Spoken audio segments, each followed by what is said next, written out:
Sometimes the mind notices something before you do. A shift in the room, a silence that feels wrong. You tell yourself it's nothing because that's easier. The people in tonight's stories did the same, until they couldn't anymore. I'm LURK. Leave a like, subscribe, and let's begin. When I was 9 years old, something happened that I still remember very clearly. At the time, it felt like the most terrifying night of my life. Even now, years later, I can still remember how scared I was and how real the danger felt in that moment. My cousin was babysitting us that night. She was only about 14 years old herself, which meant she was barely older than a kid, too. She had been asked to watch me and my little brother while the adults were out. I was 9 at the time, and my brother was only 4. Normally, nights like that were pretty simple. We would watch TV, maybe eat snacks, and eventually go to bed while waiting for our parents to come home. It was supposed to be an easy evening, but everything changed when the phone rang. My cousin answered it. At first, I didn't think much about it because people called the house all the time. But the moment she started talking, I could tell something was wrong. The tone of the conversation immediately felt tense. It was her dad on the phone. He was clearly not in a good state. Even though I was young, I could hear the anger and chaos in his voice through the phone. Later, I understood that he had been dealing with serious drug problems around that time. I'm not completely sure what he was on that night, whether it was crack or heroin or something else. But whatever it was, he sounded completely out of control. He was screaming at her through the phone. He demanded that she tell him where her piggy bank was. My cousin didn't back down. She told him to stop calling and basically told him to get lost before hanging up the phone. For a moment, things were quiet again. But then the phone rang again. This time, she refused to answer it. The phone eventually stopped ringing, and we assumed that was the end of it. But then the answering machine clicked on. The voice message started recording while he was still talking. And what he said next is something I will never forget. Through the answering machine speaker, we heard him screaming that he was going to come over to the house. He was yelling that he was going to murder all of us. He said he was going to come there with a knife and kill every one of us. He was shouting, cursing, threatening, and sounding completely unhinged. Even now, I can still remember the sound of his voice coming through that answering machine. At that age, hearing a grown man say something like that is absolutely terrifying. Maybe he was bluffing. Maybe he was just angry and high and saying things he didn't mean. But when you're 9 years old, you don't have the ability to calmly analyze a situation like that. All you hear is a grown adult saying he's coming to kill you, and you believe him. The fear that hit me in that moment was overwhelming. My heart was racing and my stomach felt like it had dropped. I remember looking at my cousin and seeing that she was just as scared as I was. We didn't know what to do, but we decided we needed to prepare. The first thing we did was start locking everything in the house. We locked the front door. We locked the back door. We checked every window we could reach. Then we started blocking the windows. We moved things in front of them to make it harder for anyone to see inside. After that, we started pushing heavy furniture in front of the doors. We dragged chairs, tables, anything we could move and placed them against the entrances like a barricade. The house slowly started to feel like a fortress. At least, that was the idea. Meanwhile, my little brother had already gone to bed earlier that night. He was only 4 years old and he was asleep in his room, completely unaware of what was happening. My cousin looked at me and told me we should just leave him there. She said if someone did come to the house, we should hide quietly and not risk making noise. But I couldn't accept that. The thought of my little brother being alone in his room while someone might be coming to hurt us was too much. So I decided I had to go get him. The problem was that his room was across the house. To reach it, I had to move through the kitchen and the living room, and in my mind, at that moment, I was convinced that man could show up at any second. I remember dropping down low to the ground and slowly crawling across the floor. My heart was pounding so hard it felt like it might burst out of my chest. Every tiny sound made me freeze and listen. The house was dark and silent. Every second felt like it lasted forever. I carefully crawled across the kitchen floor, then through the living room, trying to stay as quiet as possible. Finally, I reached my brother's room. He was still asleep in his bed, completely peaceful and unaware of the fear that had taken over the rest of the house. I quickly picked him up. He stirred a little but didn't fully wake up. Holding him as carefully as I could, I carried him back across the house to my mom's bedroom. My cousin and I had decided that room would be our safest place. Once we were all inside, we closed the door and started barricading it. We pushed furniture against it. We stacked whatever we could find in front of it. Then we sat there in the dark, waiting. I didn't sleep at all that night. Every sound made me jump. Every creak of the house made my heart race. I kept imagining headlights pulling up outside or footsteps coming toward the door. The fear felt endless. Eventually, the sky started getting lighter. Morning came, and finally our mom and my aunt returned home. When they walked into the house and saw the furniture pushed everywhere and the windows covered, they were completely confused. They looked at us and asked what on earth we had done to the house. But honestly, I didn't care about explaining the mess. All I felt in that moment was relief. Relief that the night was over. Relief that the man never showed up. Relief that my mom was finally home again. But the story didn't end there. When my cousin later went back to her house, something else had happened. Her dad had sold all of her belongings. Everything in her room was gone. Her bed, her dresser, her TV, everything. The room was completely empty. That part of the story stayed with me just as much as the fear from that night. Her dad eventually got clean years later. But even now, I still feel angry when I think about that night and what he put us through.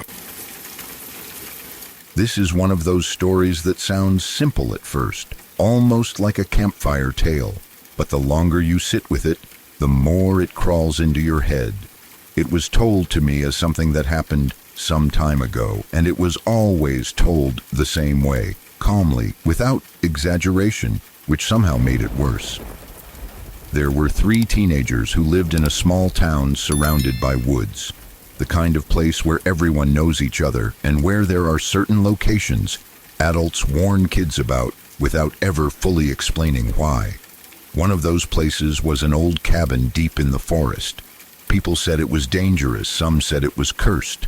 Others just said it wasn't safe and that no one should go there, especially at night. Naturally, that made it irresistible. The 3 of them were the kind of teens who thought fear was something you proved you didn't have. They were adventurous, bored, and convinced that adults exaggerated everything. They had heard the warnings their whole lives, and none of them could remember anyone actually explaining what was wrong with the cabin.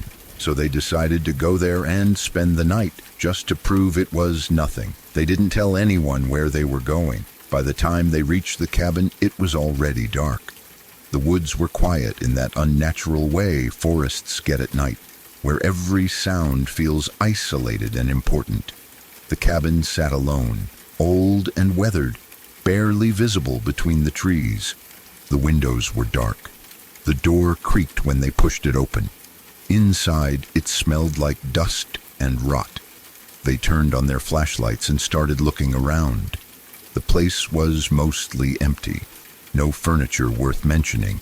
Just bare wooden floors, walls, and the feeling that the cabin had been abandoned for a very long time. Then they noticed something strange. The walls were covered in pictures. They weren't framed nicely or hung evenly. They were scattered, nailed, or pinned directly into the wood. Every picture showed an old person, extremely old. Wrinkled faces, hollow eyes. Some of them looked sick, some looked angry, some looked like they were staring directly at whoever stood in front of them. The pictures were unsettling, but none of the teens wanted to admit that. Instead, they laughed. They made jokes about how creepy the people looked. They exaggerated the faces, mocked the expressions, and dared each other to stand closer. It was easier to make fun of the pictures than to acknowledge how uncomfortable they felt. Humor became a shield. If you laugh at something, it can't scare you. At least, that's what they believed. After a while, the tension faded. They ate the snacks they brought, talked about random things, and eventually decided to sleep. They laid out sleeping bags on the floor. The flashlights were turned off one by one until the cabin was swallowed by darkness. The night passed without anything obvious happening. No screams, no footsteps, no strange sounds that anyone could clearly remember afterward. Just sleep. In the morning, the guy who later told the story woke up first. For a few seconds, he didn't move. That moment between sleep and waking felt strange, like the air itself was heavier. Then he sat up and looked around. One of his friends was gone. At first, he assumed the guy had gone outside to use the bathroom or mess around. But the cabin door was still closed. There were no sounds outside, no movement, just silence. He turned to look at the third friend. That's when panic started to creep in. The third teen was sitting upright, eyes wide open, staring straight ahead. He wasn't blinking. He wasn't reacting. His face was completely blank, like something had been turned off inside him. The guy called his name. No response. He shook him gently. Nothing. It was like his friend was awake, but not there. Heart pounding, he looked around the cabin again, trying to ground himself, trying to make sense of what was happening. That's when he noticed the walls. The pictures were gone. Every single one. In their place were windows, not broken through holes or boarded up sections. Actual windows. Old, dusty, but unmistakably windows. Windows that hadn't been there the night before. Windows that looked out into the woods from every side of the cabin. He stood there, frozen, staring at them, his mind refusing to accept what his eyes were seeing. He knew those had been pictures. He remembered laughing at them, remembered pointing at them, remembered the faces. Now there were only windows, all of them dark, all of them looking out into the forest. The realization hit him slowly and all at once. They hadn't been pictures of old people. They had been views. Views from inside the cabin, looking out. And whatever had been looking in during the night was no longer there. He grabbed his things, tried one last time to get a reaction from his unmoving friend, and then ran. He ran out of the cabin, through the woods, not caring about direction, branches tearing at his skin, lungs burning. He didn't stop until he reached the edge of the forest. The missing friend was never found. The one who had been sitting upright with his eyes open never spoke again. He was alive. But whatever part of him made him who he was never came back. Doctors couldn't explain it. They said it was trauma, shock, something psychological. The guy who ran never went back into the woods. People still talk about the cabin. Some say it isn't there anymore, others say it is, but only if you're looking for it. Adults still warn kids not to go near it, and kids still laugh and roll their eyes. But the warnings don't come with explanations. They never do.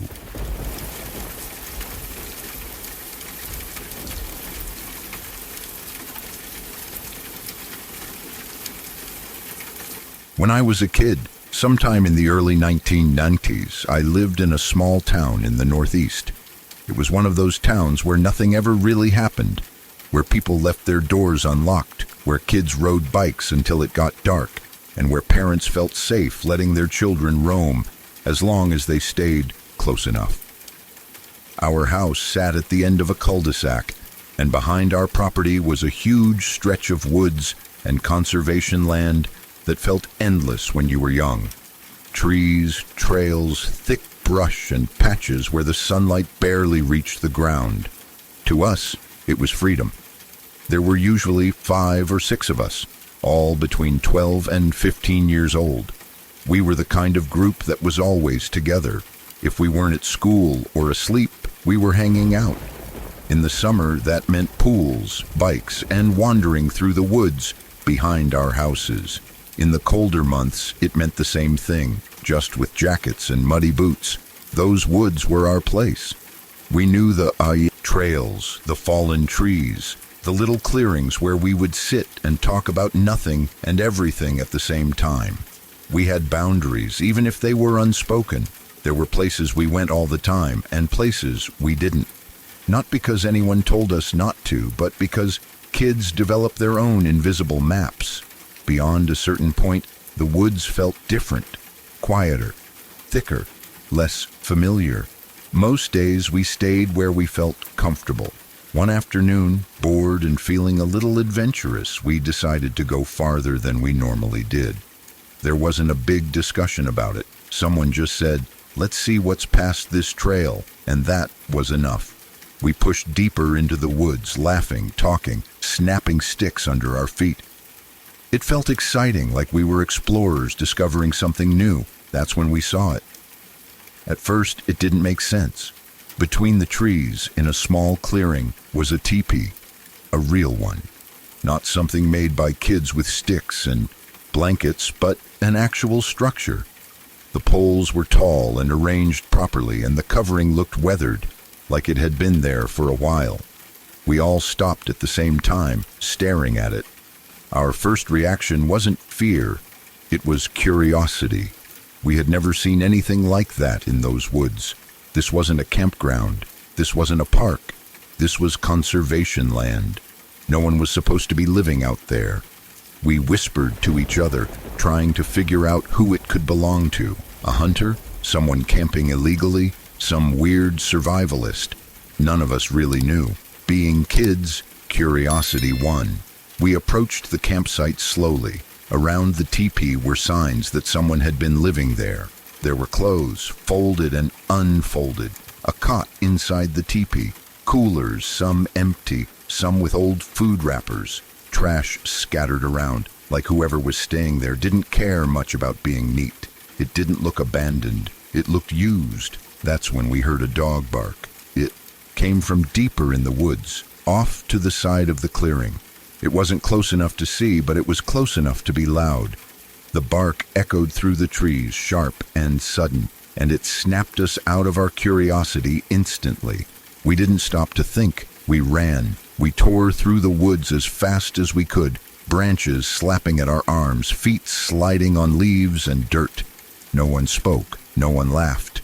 That playful, adventurous feeling was gone in a second, replaced by pure instinct. We didn't stop until we were back in familiar territory, near our houses, gasping for breath and trying to calm down. For a while after that, the teepee became a story we talked about but didn't act on. We joked about it, tried to scare each other with theories, but none of us wanted to go back right away. Still, curiosity has a way of coming back, especially in kids who think they're braver than they are. A few weeks later, we decided to check again. We told ourselves it was probably nothing. Maybe whoever had been there had moved on. Maybe it was just some harmless person camping out. We walked back into the woods, following the same path we had taken before. The closer we got, the quieter we became. The woods felt heavier this time, like they were watching us. The teepee was still there. That alone made my stomach drop. Part of me had hoped it would be gone, that the whole thing would end there, but it wasn't gone. It looked exactly the same as before. Then we saw the tree. Hanging from one of the branches was a dog's head. It took a second for my brain to understand what I was looking at. It didn't register right away. It was just a shape, something out of place. And then it clicked. I don't remember screaming, but I know we were all yelling. Panic hit all of us at once. This wasn't weird anymore. This wasn't creepy curiosity. This was something deeply wrong. We ran again, harder than before. We sprinted straight to my house, sobbing, shouting, barely able to form words. When my dad saw us, he knew immediately that something was seriously wrong.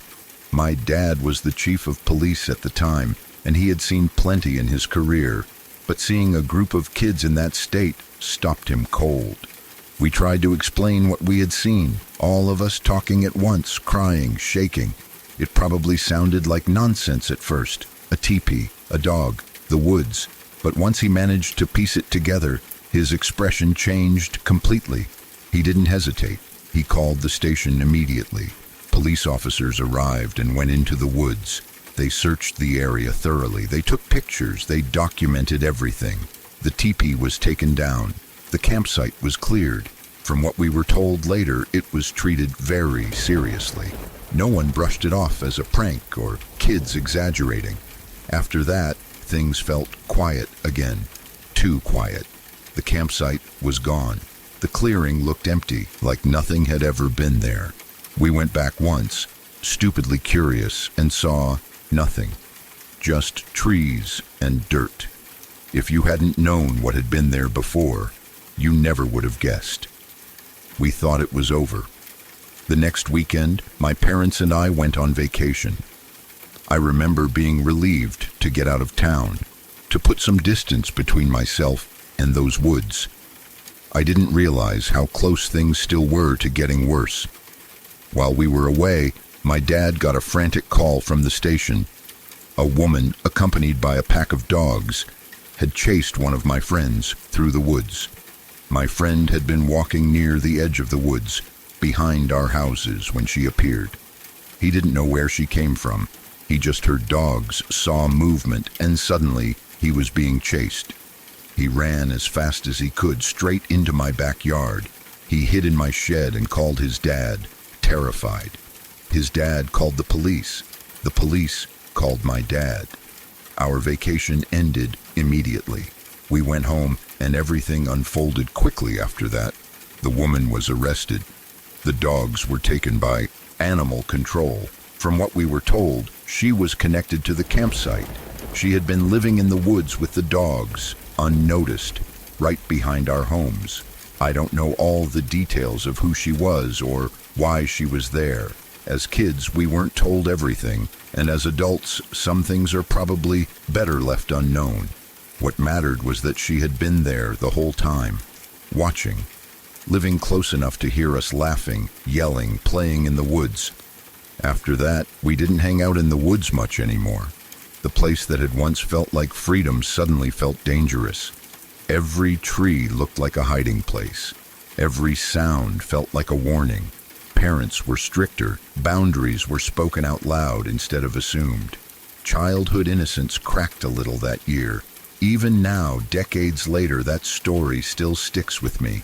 Not because of monsters or ghosts, but because of how real it was, how close it was, how easily it could have gone worse. We weren't supposed to find that campsite. We weren't supposed to see what we saw, but we did. And once you realize that something like that can exist just beyond the edge of your normal life, it changes the way you see the world. It teaches you that danger doesn't always announce itself. Sometimes it hides quietly, just out of sight, waiting for someone curious enough to wander a little too far.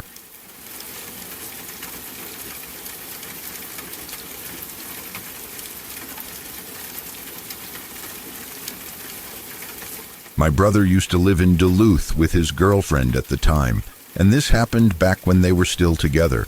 It's one of those stories that doesn't sound supernatural or unbelievable, but the more you think about it, the more it makes your stomach tighten. It's frightening not because of what definitely happened, but because of what almost did. My brother has always been into photography, not casually either. He's the kind of person who will drive out of his way, wait for the right light, and stand alone in uncomfortable places just to get the shot he wants. When they lived in Duluth, they'd often go out around sunset or late at night so he could take photos. The city has a certain atmosphere after dark, especially near the water and the old industrial areas. It can be beautiful, but it can also feel isolated and eerie, especially once most people have gone home. On this particular night, it was late, around 11 or maybe closer to midnight. My brother wanted to photograph a bridge that was tucked away from the main roads, not somewhere tourists usually went. It wasn't completely unknown, but it was far enough from busy areas that you wouldn't expect many people there at that hour. When they arrived, his girlfriend immediately felt uneasy. She didn't like the location. Something about it felt wrong to her, and she told him she didn't want to get out of the car. My brother, focused on his photos and assuming it would only take a few minutes, told her that was fine. She stayed in the passenger seat while he grabbed his camera and headed off toward the bridge. The parking lot was mostly empty. There was only one other car there, a white Honda Civic. It was parked a short distance away, not close enough to feel like a normal coincidence, but not far enough to ignore either. At first, she didn't think much of it. Then she looked over. There was a man sitting in the driver's seat. He wasn't moving, not shifting, not looking around, not checking his phone, just staring straight ahead. She watched him for a moment, and the longer she looked, the more unsettling it became. He wasn't blinking. His posture was rigid, almost locked in place. She noticed his hands gripping the steering wheel so tightly that his knuckles were white. That detail stuck with her. People don't grip a steering wheel like that unless they're extremely tense, angry, or focused on something in a way that isn't normal. She tried to rationalize it. Duluth, like many cities, has areas where drug use is common, especially late at night. She assumed he might be high, tweaking, or having some kind of episode. It wasn't comforting, but it was an explanation that let her stay calm. She looked away and tried to focus on her phone, telling herself my brother would be back soon. Minutes passed. She checked the time, glanced toward where my brother had gone, then looked back at the Civic. The man was still there, still staring forward, still not moving. That's when her unease started to turn into real fear. Then she heard a car door open. The sound cut through the quiet like a warning bell. She looked up just in time to see the man stepping out of his car and walking toward hers. He wasn't rushing, but he wasn't hesitant either. His movements were deliberate, like he had already decided what he was going to do. Her heart started pounding. She didn't wait to see what he wanted. She immediately reached over and locked the doors. The timing couldn't have been better, because almost the second the locks clicked, he reached her door and grabbed the handle. He tugged on it. Hard. She froze for a split second, then started yelling at him to go away. Her voice sounded strange to her own ears, high and panicked, but she didn't care. She just wanted him to leave. He didn't. Instead, he leaned closer to the window and smiled at her. Not a friendly smile, not an awkward one. She described it later as wrong, too wide, too calm, like he was enjoying the situation. He tried to say something to her, but it came out as mumbled, slurred words that didn't quite connect. She couldn't fully understand him, which somehow made it worse. Then he spoke more clearly. He said something about how she could make lots of men do ungodly things for her. He told her she was very beautiful. The way he said it wasn't flattering. It wasn't clumsy flirting. It was possessive, evaluating, like he was talking about an object rather than a person, like he was imagining things she didn't want to imagine. She was terrified. She screamed at him again to back away, to leave her alone, but he ignored her completely. He kept tugging at the door, testing it, like he was checking to see if it might give. The windows were up, the doors were locked, and that was the only thing keeping him out. Her hands were shaking so badly she could barely hold her phone, but she managed to call my brother. When he answered, she didn't try to explain calmly. She told him exactly what was happening, her words tumbling over each other, panic clear in her voice. To his credit, my brother didn't hesitate. He dropped everything and ran back toward the car. When he got there and saw the man at the door, something in him snapped. He yelled at the guy to back off the car, not politely, not cautiously. He shouted with authority and anger, making it clear he was not afraid to escalate if he had to. The man finally stopped. He didn't apologize. He didn't argue. He didn't even look embarrassed. He simply let go of the door, turned around, and walked back to his car as calmly as if nothing had happened.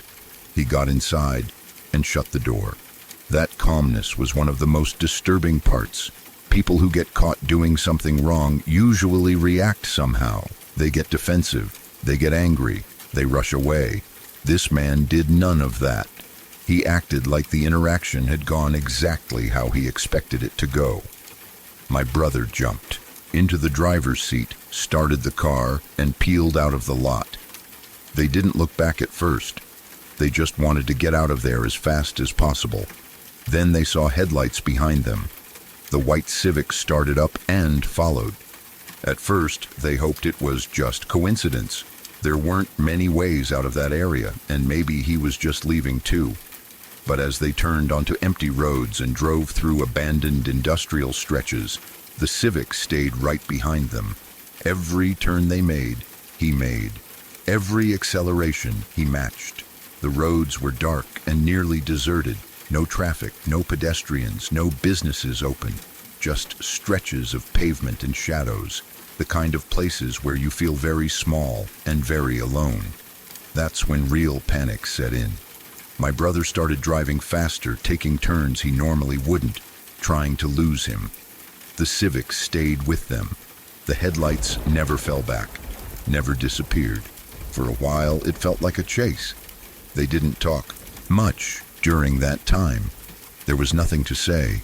Fear filled the car, thick and suffocating. His ex later said she felt like she couldn't breathe properly, like every second stretched out too long. She kept imagining what would happen if they stopped, if they stalled, if the guy rammed them or forced them off the road. Eventually, they made it back onto the highway. Once they merged and traffic appeared, the Civic didn't follow. Either he didn't want to be seen, or he decided it wasn't worth the risk anymore. His headlights disappeared, and just like that, he was gone. They didn't stop driving for a long time. When they finally did pull over somewhere safe, the adrenaline wore off all at once. She broke down crying. My brother sat there shaking, replaying everything in his head, realizing how close something terrible might have come to happening. Later, when they talked about it more calmly, the pieces started to fit together in a way that made the whole thing even more disturbing. There is a lot of sex trafficking in and around Duluth. It's not something people like to talk about, but it's real. Ports, highways, isolated areas, and vulnerable populations make certain cities prime locations for it. The behavior of that man didn't feel random. It didn't feel like a drunken mistake or a moment of bad judgment. It felt intentional, the way he was already there, the way he watched, the way he approached only when she was alone, the comments he made, the attempt to get into the car, the pursuit afterward. All of it suggested someone testing boundaries, seeing how far he could go, seeing whether she was truly alone or protected. If my brother had taken longer, if her doors hadn't been locked, if she hadn't called for help immediately, if there had been no traffic to disappear into, any one of those things could have changed the outcome. That's what makes this story so unsettling. Not that something horrific definitely happened, but that it almost did. That the line between safety and disaster was thin enough to be measured in seconds. Even now, years later, my brother's ex still talks about that night. Not often, but when she does, her voice changes. She remembers the man's smile, the way his knuckles looked, the sound of him tugging on the door, the feeling of being watched and evaluated like prey. It wasn't a ghost, it wasn't a monster, it was just a man. And sometimes that's far worse.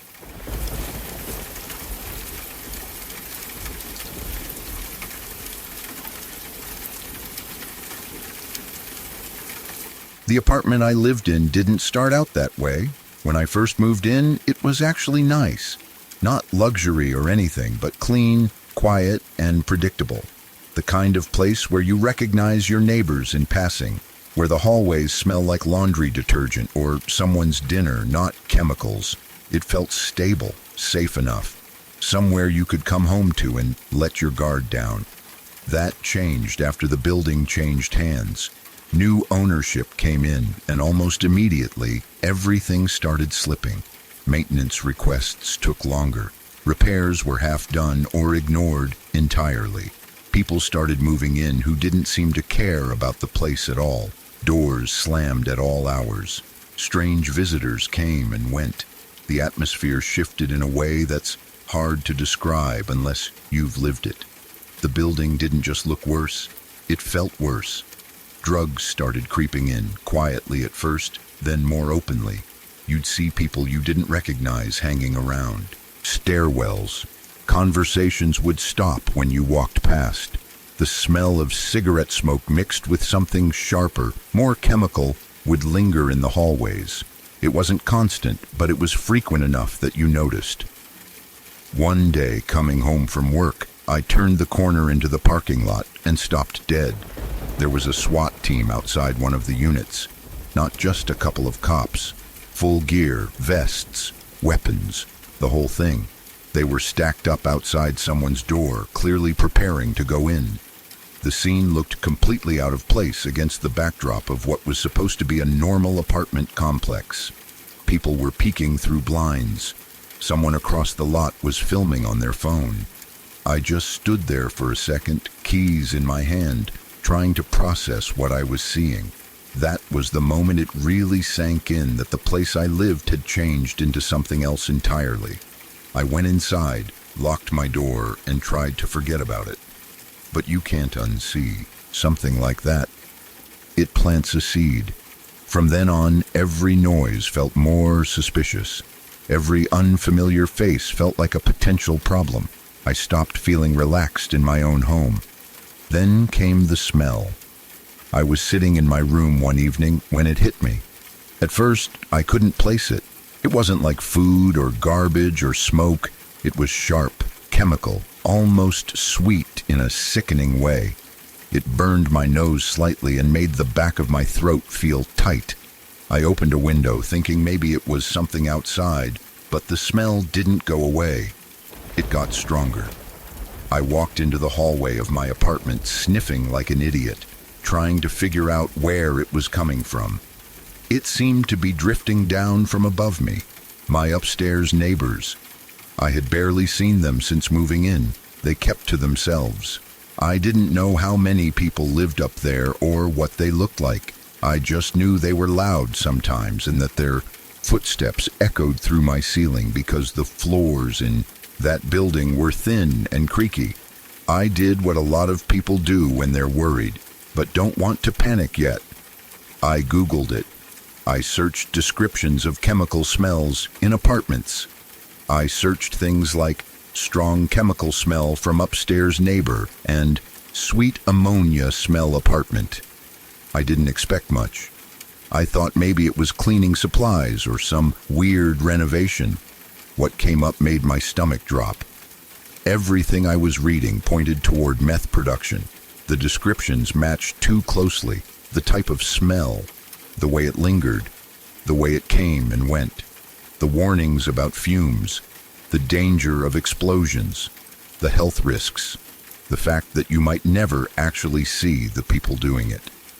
I sat there staring at my screen, feeling that slow, creeping fear settle in. I didn't want to believe it.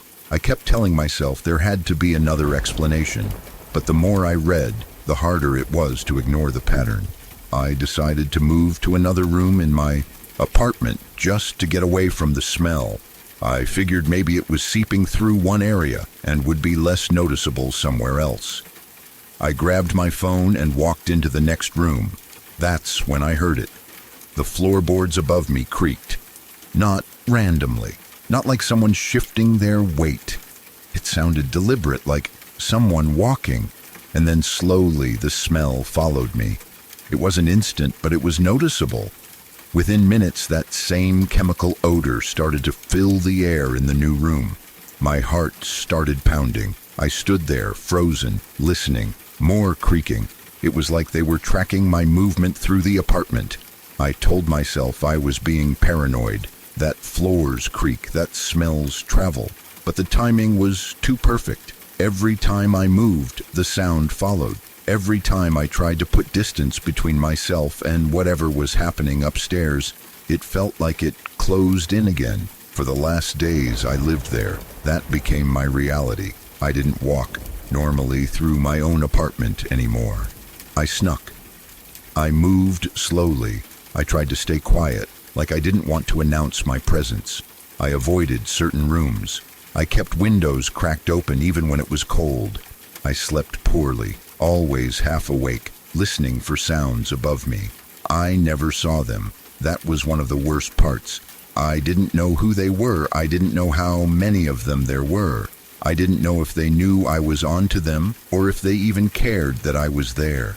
They never came out when I was around. I never crossed paths with them in the hallway. They existed only as footsteps, smells, and the constant reminder that something dangerous was happening directly above my head. On top of all that was the fear of an explosion. Once you read about meth labs, you can't stop thinking about it, how unstable they are, how one mistake can turn an apartment into a fireball, how entire buildings have been destroyed because someone decided to cook drugs inside them. Every time I heard a loud noise upstairs, my body tensed.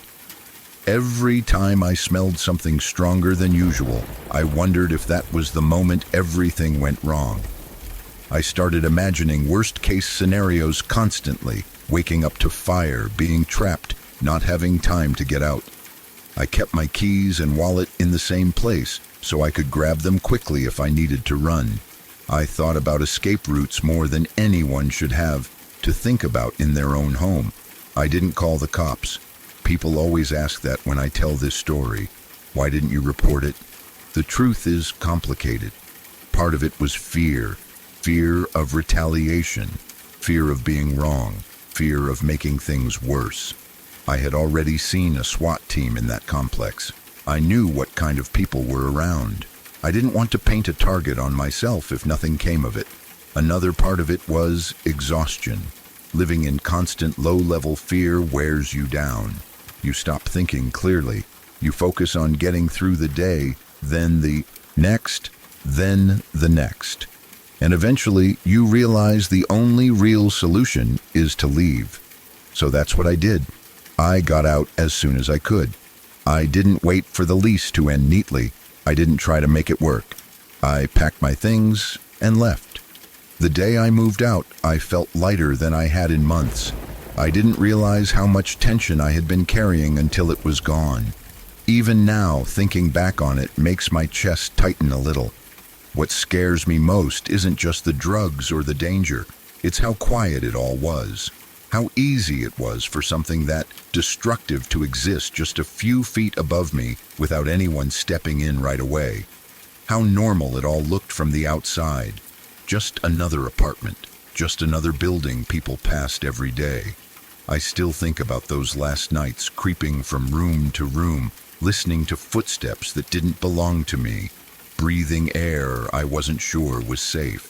I think about how close I was to something going horribly wrong without ever seeing the people responsible. That apartment taught me something I wish I had never learned. Sometimes the scariest situations aren't loud or obvious. Sometimes they're slow, quiet, and chemical smelling, creeping through the walls while you sit there wondering if tonight is the night everything blows up. And sometimes the smartest thing you can do is leave without looking back.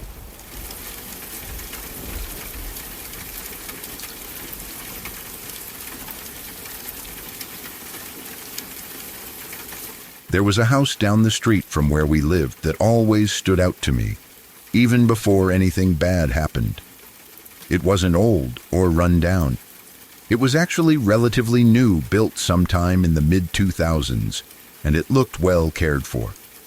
In a neighborhood full of similar homes, it still managed to feel different, like there was something about it you noticed even if you couldn't explain why. The woman who lived there had multiple sclerosis. Her condition had progressed to the point where she needed constant help, so she had a live-in caregiver. People in the neighborhood knew this, but not many people really knew her personally. She kept to herself. What most people did know, though, was that she had a world-famous porcelain doll collection. That wasn't an exaggeration. Collectors and dealers from all over the world knew about it. The dolls were rare, antique, extremely valuable, and meticulously cared for. Hundreds of them, maybe more.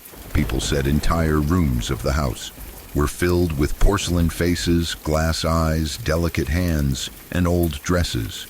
Even hearing about it as a kid made my skin crawl a little. I never went inside, but just knowing they were all in there, lined up and staring, was unsettling. Then one night, everything changed. In the middle of the night, the house caught fire. At first, no one noticed. This was a big city, and the houses were close together, but not close enough that flames immediately drew attention. People were asleep. Windows were closed. The fire alarm system in the house was supposed to automatically dial 911 if something like this happened, but for reasons no one could ever fully explain, it failed. The fire burned for around 45 minutes without anyone calling for help. By the time someone finally noticed, it wasn't a neighbor. It was a taxi driver passing through the street. He saw smoke and flames and immediately called 911. When firefighters arrived, the house was already fully engulfed. There was nothing to save. They focused on containing the fire and keeping it from spreading to nearby homes. By the time it was put out, the house was completely destroyed. What came next only made the story worse. Investigators were brought in, including arson specialists from around the world. That alone tells you how strange the fire was. They examined everything they could. The structure, the wiring, the remains, the burn patterns. They searched for accelerants, electrical faults, anything that could explain how a newer home could go up so fast and so completely. They never found a cause. To this day, no one knows how the fire started. When they searched the remains of the house, they found the homeowner's bones near the back door. Based on where she was found, investigators determined that she had been trying to escape. She had made it out of whatever room she was in and toward the exit, but because of her MS, she couldn't move fast enough. She didn't make it. The caregiver was never found.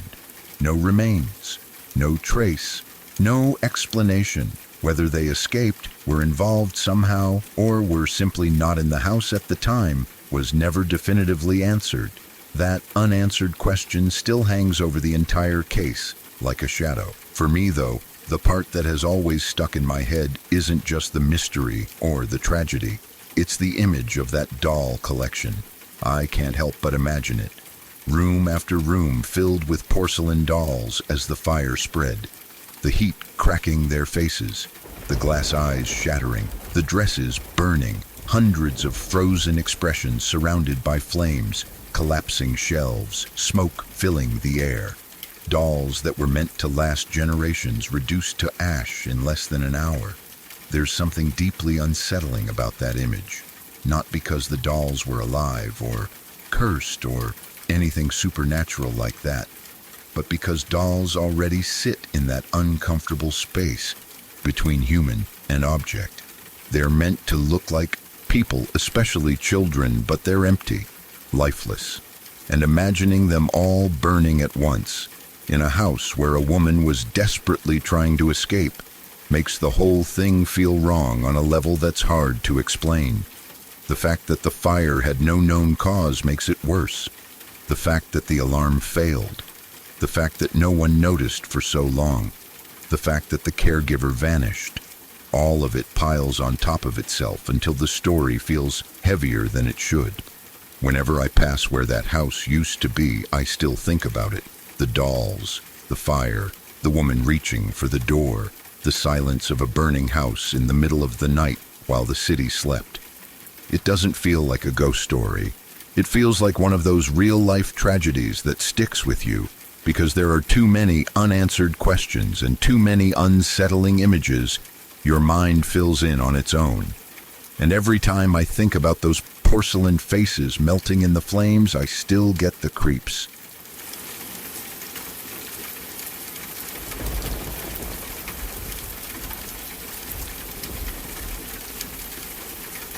This is something that happened about 4 years ago, and it's one of those experiences that still comes up in my mind every now and then, especially when people talk about surveillance, intelligence work, or how small the world really is. At the time, it didn't feel scary in the traditional sense. There were no weapons, no threats, no violence. But the more you think about it afterward, the more unsettling it becomes. I was serving in the Navy then, and I was out drinking with 2 of my mates from the service. We were in Australia, and that detail matters, because this wasn't some obscure overseas port or a tense conflict zone. This was home, familiar ground, a place where things like this aren't supposed to happen so casually. One of the guys with us was Ukrainian. He was born in Ukraine just before the fall of the Soviet Union, which he always found amusing in a darkly ironic way. He used to joke about it, and every now and then, especially after a few drinks, he'd pull out his old Soviet birth certificate to show people. He treated it like a novelty item, something strange and historical, rather than something tied to fear or oppression. He was proud of where he came from, but he wasn't dramatic about it. He was just a normal guy who happened to have an unusual background. That night we were at a bar on the outskirts of Sydney. Not a tourist spot, not a flashy place, just a regular bar where locals went to drink, talk, and unwind. The kind of place where people don't really pay attention to anyone else unless they're being loud or obnoxious. We were relaxed, a few drinks in, talking about work, about nothing in particular, just enjoying being off duty. At some point, a man walked up to our table. He didn't look especially threatening. Middle-aged, average build, nothing about him screamed danger. But there was something deliberate about the way he approached us, like he knew exactly who he was there to see. He didn't address the group as a whole. He went straight to our Ukrainian mate and started speaking to him in his native language. At first, we laughed it off internally. It's not unheard of for people to recognize accents or take a guess at someone's background. But this wasn't clumsy or hesitant. He didn't ask where he was from. He didn't say hello in English and then switch languages. He walked up and immediately started speaking Ukrainian confidently, like they were picking up a conversation that had already started somewhere else. That alone was enough to make things feel odd. My Ukrainian mate stiffened almost immediately. You could see it in his posture, the way his shoulders tightened and his expression changed. He didn't look happy or surprised. He looked cautious. The 2 of them talked for a minute or 2 quietly, while the rest of us sat there trying not to stare. We exchanged glances. None of us recognized the guy. None of us had seen him before that night. But the way he spoke to our mate suggested familiarity, or at least knowledge that went beyond a random encounter. We decided to leave. It wasn't discussed out loud. Someone just said something like, "All right, let's get out of here," and we all stood up. The man didn't try to stop us. He didn't raise his voice. He just watched as we left, his attention still mostly on our Ukrainian mate. As we walked away, we assumed the obvious explanation. We figured they must know each other somehow. Maybe from back home, maybe from some Ukrainian community in Australia, maybe from work or mutual friends. The fact that the guy went straight to him and spoke Ukrainian made it seem logical. People don't usually do that unless they're confident the other person will understand.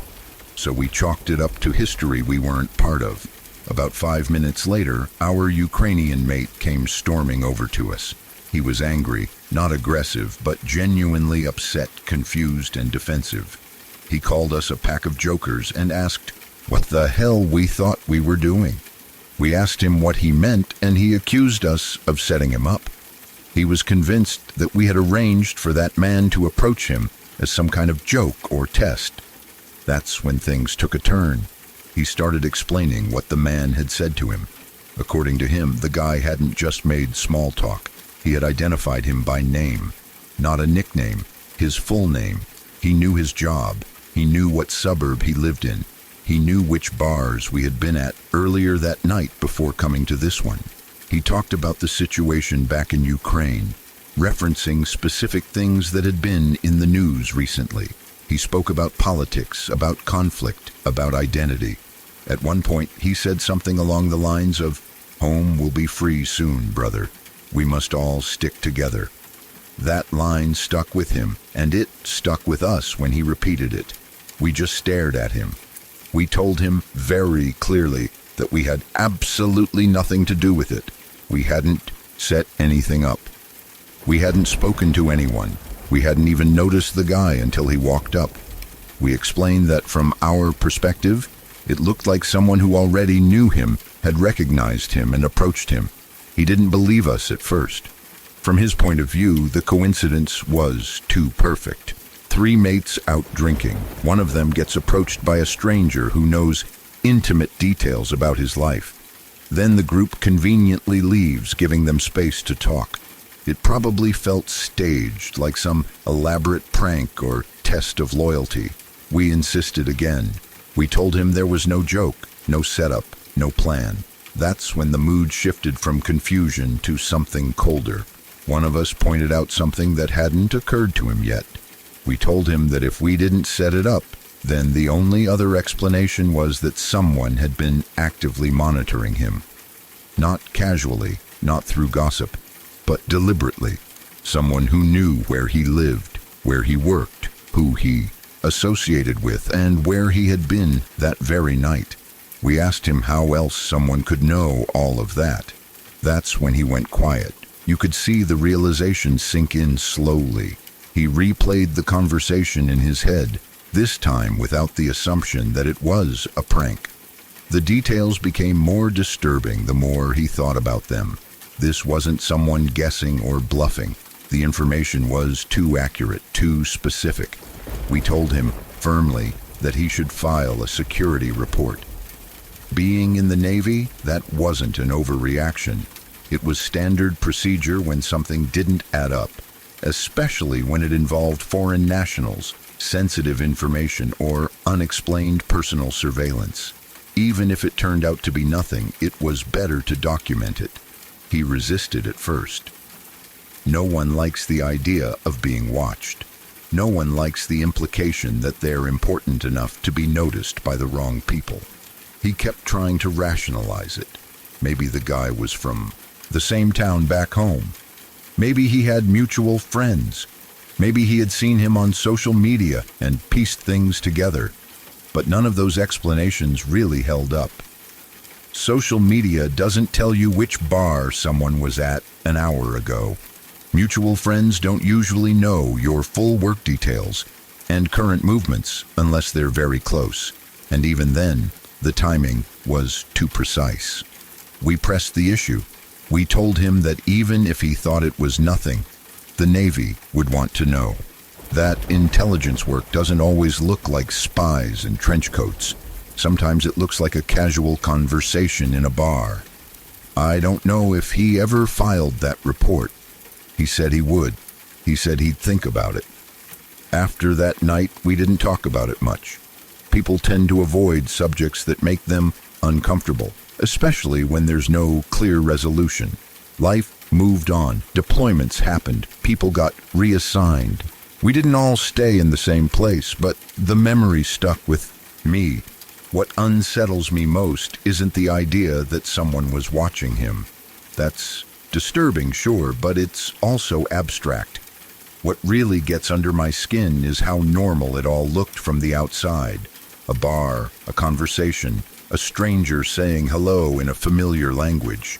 If you didn't know the context, you wouldn't have thought twice about it. It made me realize how easily information can be gathered, how casually it can be deployed, and how little it takes to remind someone that they're not as anonymous as they think they are. especially if they come from a place with political significance, conflict, or historical baggage. My Ukrainian mate wasn't a high-ranking official. He wasn't famous. He wasn't powerful. He was just a guy serving in the Navy, living his life in another country. And yet, someone knew enough about him to walk up and make him feel exposed in the span of a few sentences. That's the part that lingers. Not fear, exactly. Just awareness. A reminder that sometimes you don't know who's paying attention or why. And that sometimes the most unsettling encounters aren't loud or dramatic. They're quiet, polite, and wrapped in words that sound almost friendly. Whenever I think back on that night, I remember the look on his face when he realized we weren't joking. That moment when confusion turned into understanding, when the idea of being singled out stopped being theoretical and became personal. Nothing else ever came of it, as far as I know. No follow-up, no explanation, no second encounter. Just a stranger in a bar, a language spoken without hesitation, and a reminder that some conversations are never as random as they seem. Before we move on, I have to ask you something. Have you ever lived somewhere that made you genuinely scared to be in your own home? Not just annoyed by noise or bad parking, but actually unsafe. Like you're wondering if tonight's the night something goes wrong? Because honestly, after hearing that meth lab story, I'm starting to think this is way more common than people admit. If you've got a neighbor story that made you move out or consider it, drop it in the comments. I want to know how many of us have been through something like this.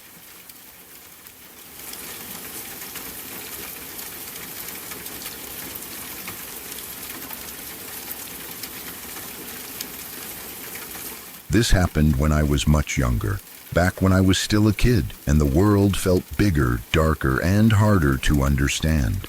It's one of those memories that never really faded, no matter how much time passed. I've gone back and forth on it in my head for years, trying to explain it, trying to convince myself it was nothing, but the feeling of it has never fully gone away. My family and I were staying at our summer house out east.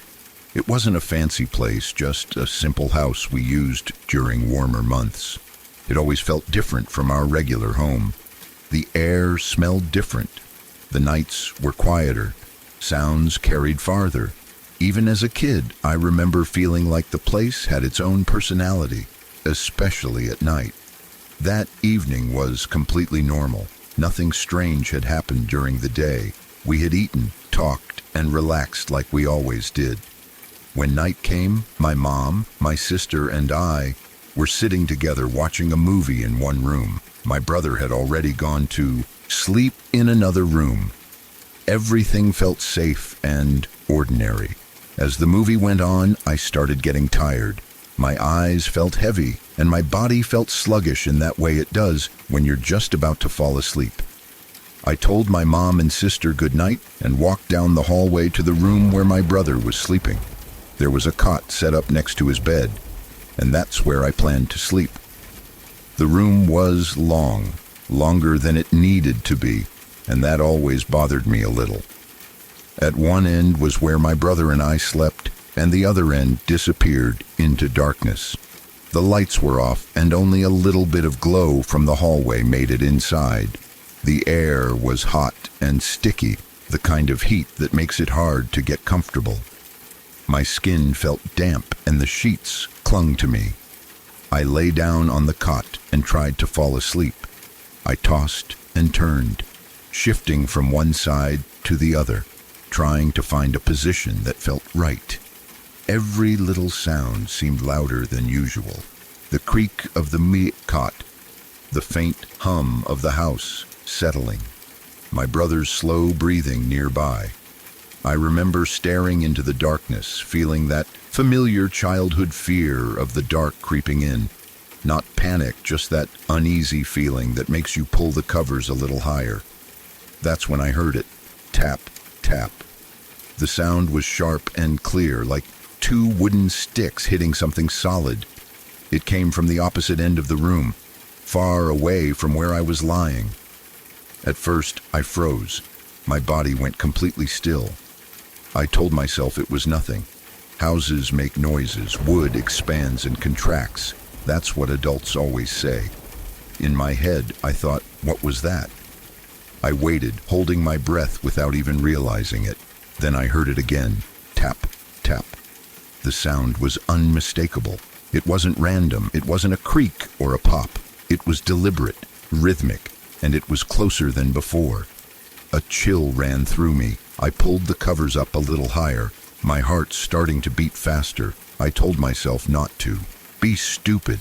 I told myself it was just my imagination, that I was tired, that my brain was playing tricks on me because I was scared of the dark. Then it happened again. Tap, tap, closer. This time I felt it in my chest. The fear wasn't abstract anymore. It was real and physical. My stomach tightened and my throat felt dry. I realized that each set of taps was moving toward me, slowly but steadily, every 5 to 10 seconds. Whatever was making the sound was traveling across the room. I turned my head slightly toward my brother and nudged him gently, hoping he would wake up. He didn't move. He was fast asleep, completely unaware of what was happening just a few feet away. Tap, tap. Closer still. I pulled the covers over my head, hiding beneath them like that could somehow protect me. My breathing became shallow and I tried desperately to keep it quiet. I didn't want whatever it was to know I was awake. I didn't want it to know I was there. Another tap, another tap. The sound was now close enough that I could tell exactly where it was coming from. I could almost picture it, even though I couldn't see anything. My mind started filling in the gaps, imagining shapes and movements I didn't want to imagine. I started nudging my brother harder, tap, tap. I shook him gently at first, then more urgently. He didn't respond. Panic set in. I didn't want to call out. I didn't want to scream. I felt trapped between the need to stay silent and the need for someone, anyone, to wake up. Tap, tap. It was close. Too close. I was shaking now, my whole body trembling under the covers. My heart felt like it was trying to beat its way out of my chest.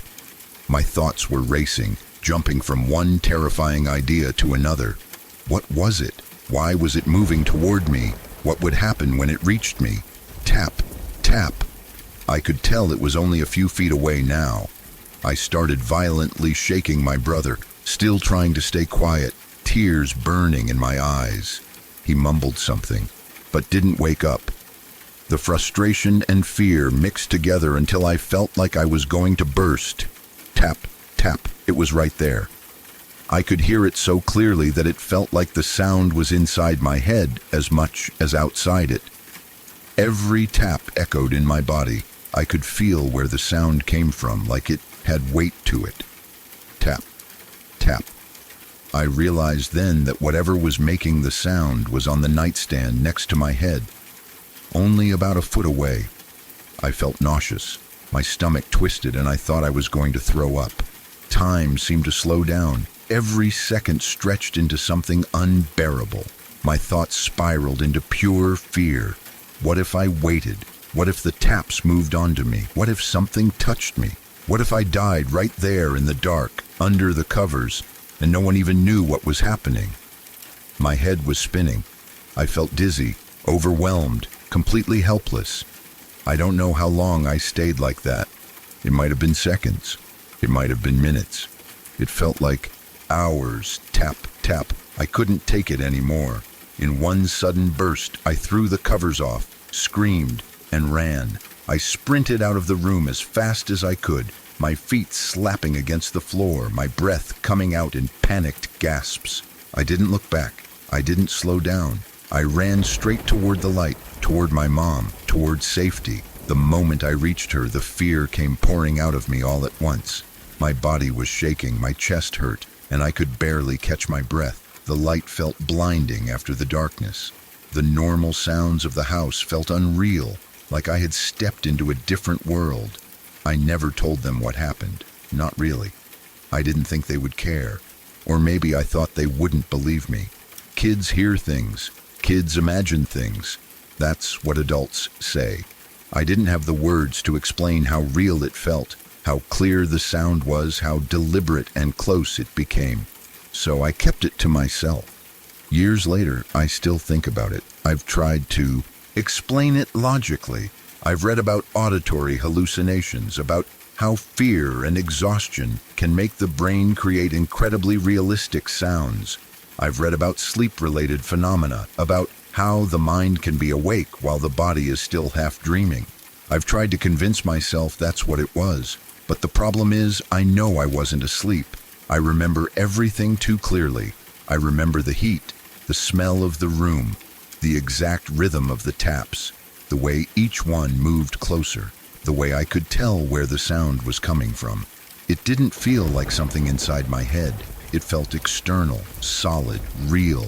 That's what makes it so hard to let go of. Even now, I can still hear it if I think about it too long. Tap, tap, the sound of something approaching, slowly, patiently, without urgency. That's what scared me the most. There was no rush to it. Whatever it wasn't frantic. It was calm. Sometimes I wonder if my mind really did trick me.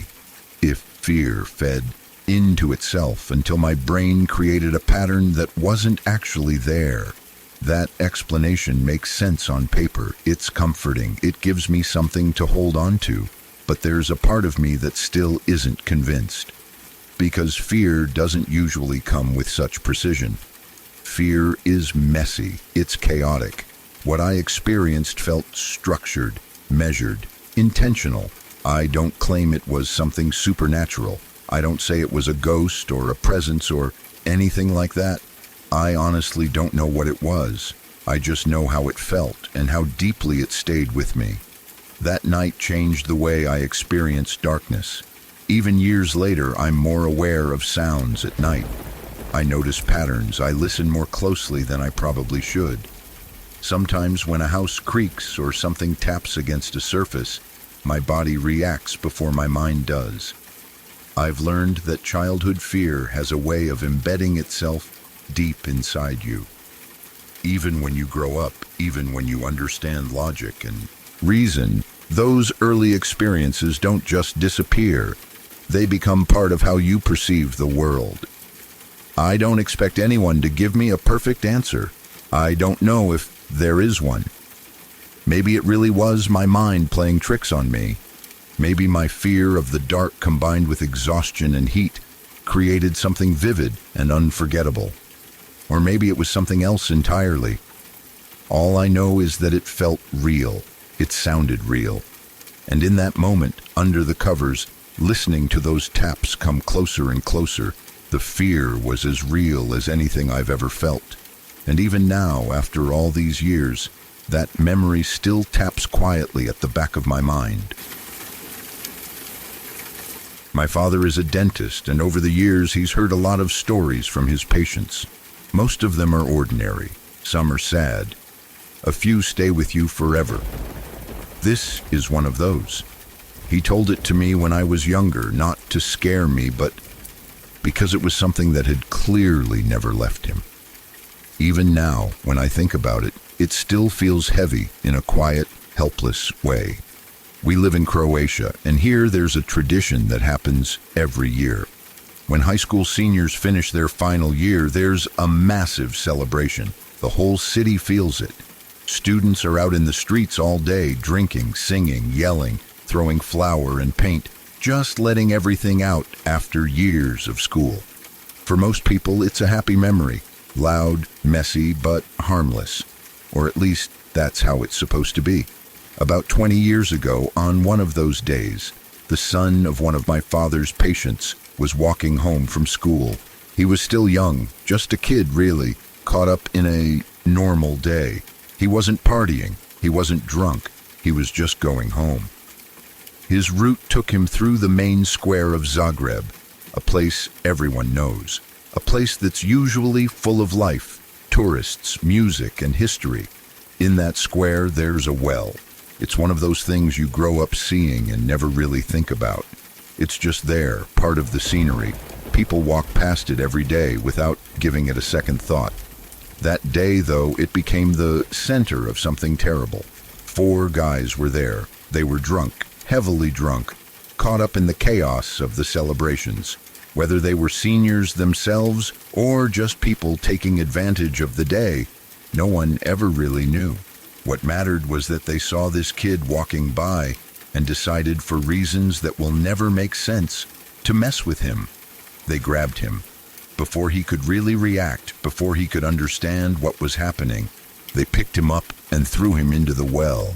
It wasn't a prank in the harmless sense. It wasn't funny.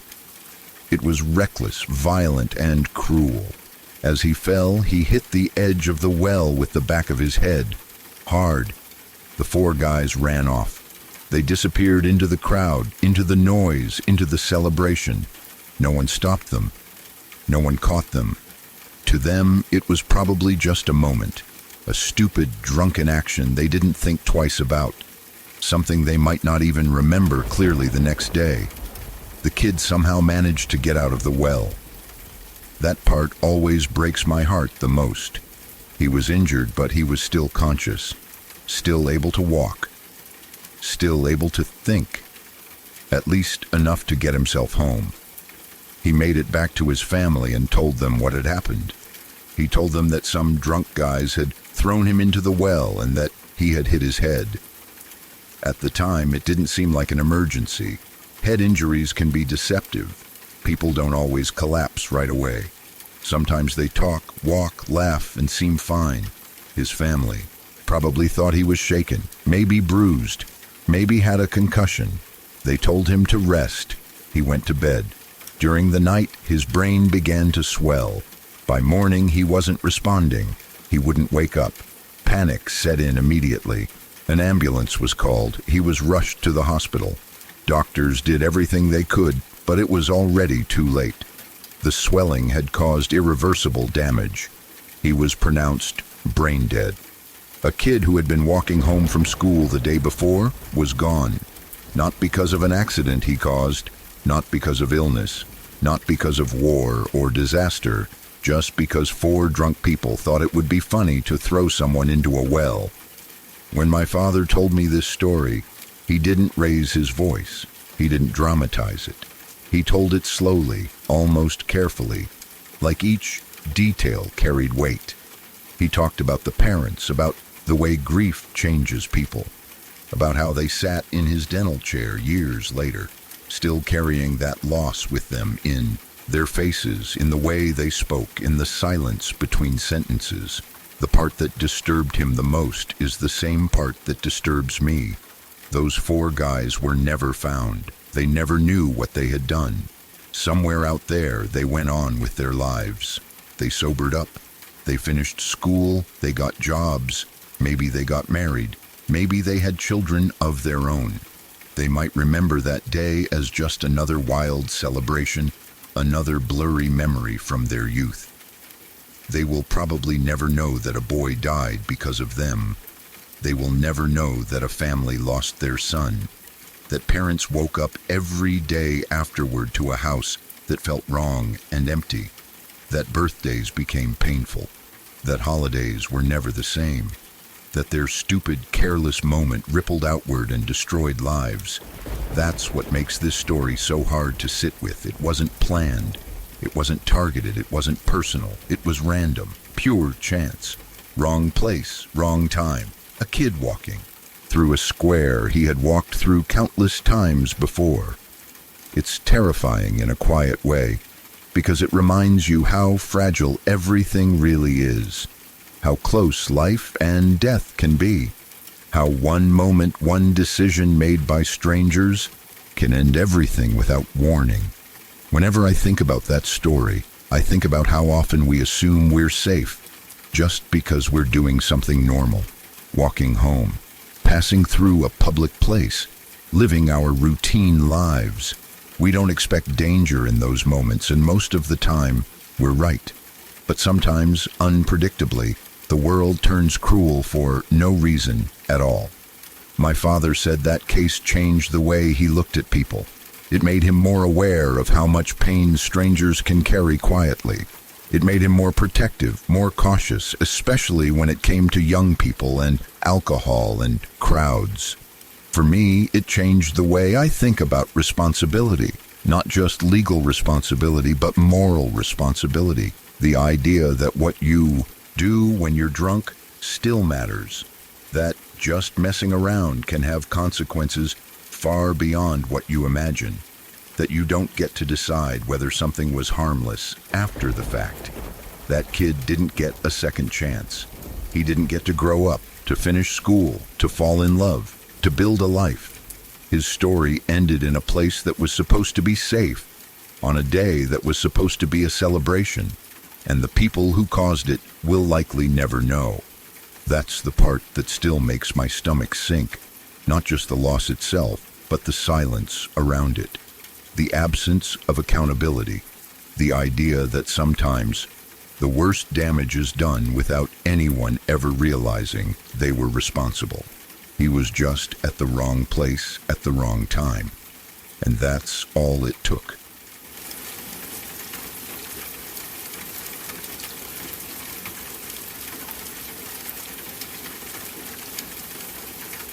This is one of those things I've carried quietly for a long time.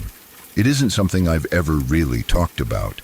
Not because I wanted to protect anyone, but because once you say something like this out loud, it becomes real in a way you can't undo. Even now, telling it feels strange, like opening a door I've kept shut for years. It's not a ghost story or a campfire legend, even though it starts like one. It's just something that happened, and the weight of it never really left me. I was about 20 at the time. I lived in a small area where people made up stories out of boredom as much as fear. There was a local urban legend everyone knew about, something people joked about more than believed. They called it the Angry Hobbit, a ridiculous name, really. Supposedly, this angry little creature lived near a swimming hole in the woods. People said it would watch you, throw rocks, or scare you off if you stayed too long. Nobody took it seriously. It was just one of those things people laughed about when they were drunk or trying to scare someone new. The swimming hole itself was a real place. It was out in the woods, secluded, quiet, the kind of place you went when you didn't want to be seen. What most people didn't really think about was that it wasn't a natural swimming hole at all. It was an old strip mine that had filled with water over the years. The water was dark and incredibly deep, with sheer drops and sharp rock edges hidden below the surface. Well, it looked peaceful, but it wasn't safe. One night, a few friends and I decided to head out there with some beers to cool off. It was one of those nights where no one was thinking very far ahead. We were young, restless, and convinced nothing bad could really happen to us. The legend came up in passing, mostly as a joke. Someone laughed about the angry hobbit. Someone else rolled their eyes. That was it. There was one friend with us who was a bit younger than the rest. Not by much, but enough that he still had that careless confidence people have before life teaches them otherwise. At some point, he wandered off to take a piss. As he stood up to go, I jokingly told him about the legend again, trying to freak him out a little. I didn't mean anything by it. I honestly didn't believe it myself. He shrugged it off and disappeared into the trees. 5 minutes passed, then he came back. At first, I didn't understand what I was seeing. He stumbled out of the darkness toward us, and there was blood on his shirt. A lot of blood. It wasn't a scrape or a cut on his arm. It was coming from his torso. His face was pale, his eyes wide in a way I'd never seen before. He tried to talk, but the words didn't come out right. He was gasping, struggling to breathe. Panic hit all of us at once. He had been stabbed, not slashed, not cut by a branch or a rock. Stabbed. Later, we would understand that his lung had been punctured.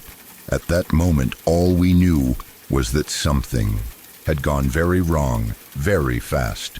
Between gasps, he managed to say that someone had come out of the woods and attacked him.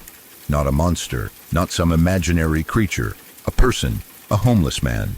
He described him as very small, someone who had clearly been living out there for a long time. The angry hobbit wasn't a creature at all. It was a homeless little person who had been living in the woods for years, mostly unseen, mostly ignored, until someone wandered too close.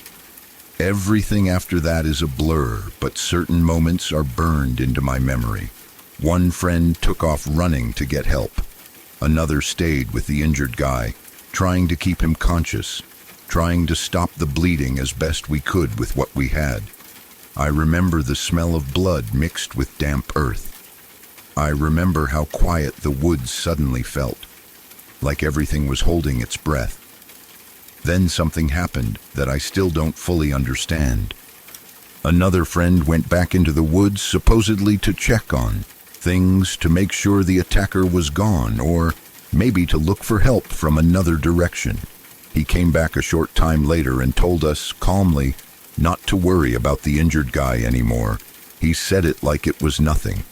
He said the swimming hole was incredibly deep. He reminded us that it was an old strip mine. He said it in a way that made my stomach turn, even then. At the time, I was too shocked, too overwhelmed to fully process what he was implying. I just remember feeling cold, like something inside me had dropped away. The injured friend was gone after that. I don't remember seeing him taken away. I don't remember an ambulance. I don't remember police lights. I remember confusion, fear, and people suddenly acting like they wanted to forget the entire night had ever happened. A few days later, I went back. I don't know why. Maybe I was looking for proof that I hadn't imagined it. Maybe I needed to see the place in daylight to make sense of it. Maybe part of me hoped I'd find nothing and could convince myself it was all wrong. The woods looked different during the day, less threatening, more ordinary. Birds were out. Sunlight filtered through the trees. It almost felt peaceful, which made what I found even worse. Near where we had been sitting, there was a rock covered in dried blood. Not a little blood, enough that there was no mistaking what it was. From that rock, there was a drag mark in the dirt and leaves. It led away from the area deeper into the woods, toward a cliff that dropped straight down into the water. I stood there for a long time, staring at it. No body, no sign of a struggle beyond that. Just the silent evidence of something terrible having happened. That was the moment everything clicked into place. The homeless man had stabbed him, yes. But I don't believe he was the one who finished it. I'm fairly sure one of my own friends did. I'm fairly sure he decided it was easier to make the problem disappear than to deal with the consequences. The swimming hole was deep enough that if a body went in, it could surface far away or not at all. The area was secluded enough that no one would notice. No one was around. No one was watching. After that day, I never talked about it. I never went back to that swimming hole. I never spoke to anyone who had been there that night again. Not out of loyalty, not out of fear even. It was more like a switch flipped inside me. I didn't want to know these people anymore. I didn't want to share space with them. I didn't want to hear their voices and remember what I'd seen. I also didn't go to the police. That's something I've thought about a lot. I've asked myself whether that makes me complicit, whether my silence makes me just as guilty. I don't have a clean answer. I was young. I was scared.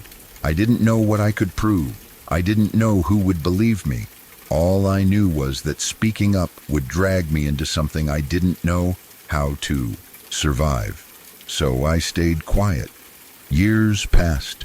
Life moved on in the way it always does, indifferent to what we carry inside us. I built a life. I met new people. I laughed. I worked. But that night never really left me. It sits in the back of my mind, waiting. Sometimes it comes back in dreams. Sometimes it comes back when I hear about unsolved cases, about bodies found in water, about people who vanish without explanation. The worst part isn't the violence itself. It's the realization that the legend wasn't the danger. The danger was people. The danger was how quickly someone could decide another person was disposable. How easily a bad situation could turn into something irreversible because someone chose the simplest, cruelest option. I think about the kid who was stabbed, about how he laughed it off, about how he walked into the woods thinking nothing would happen, about how his life ended not because of a monster in the trees, but because of human choices layered on top of each other. I also think about the homeless man, about how he lived out there unseen for years, becoming a joke, a legend, something people mocked instead of understood. I don't excuse what he did. Stabbing someone is unforgivable. But I can't ignore the fact that he existed in a space where no one cared enough to notice him until something horrible happened. And then there's my friend, the one I believe did the worst thing. I don't know how he lives with it. I don't know if he thinks about it at all. I don't know if he tells himself a story that makes it easier to sleep at night. I don't know if he even remembers it clearly, or if he's buried it under years of denial. I know I remember. That place taught me something I didn't want to learn at 20. That sometimes the most terrifying thing isn't a legend or a story people tell to scare each other. It's the moment you realize you're surrounded by people capable of doing something unforgivable and then pretending it never happened. I never talked about it until now. I don't know if saying it changes anything. I don't know if it helps, but it feels wrong to carry it forever without ever letting it exist outside my own head. Some places aren't haunted by monsters. They're haunted by what people did there and by the silence that followed.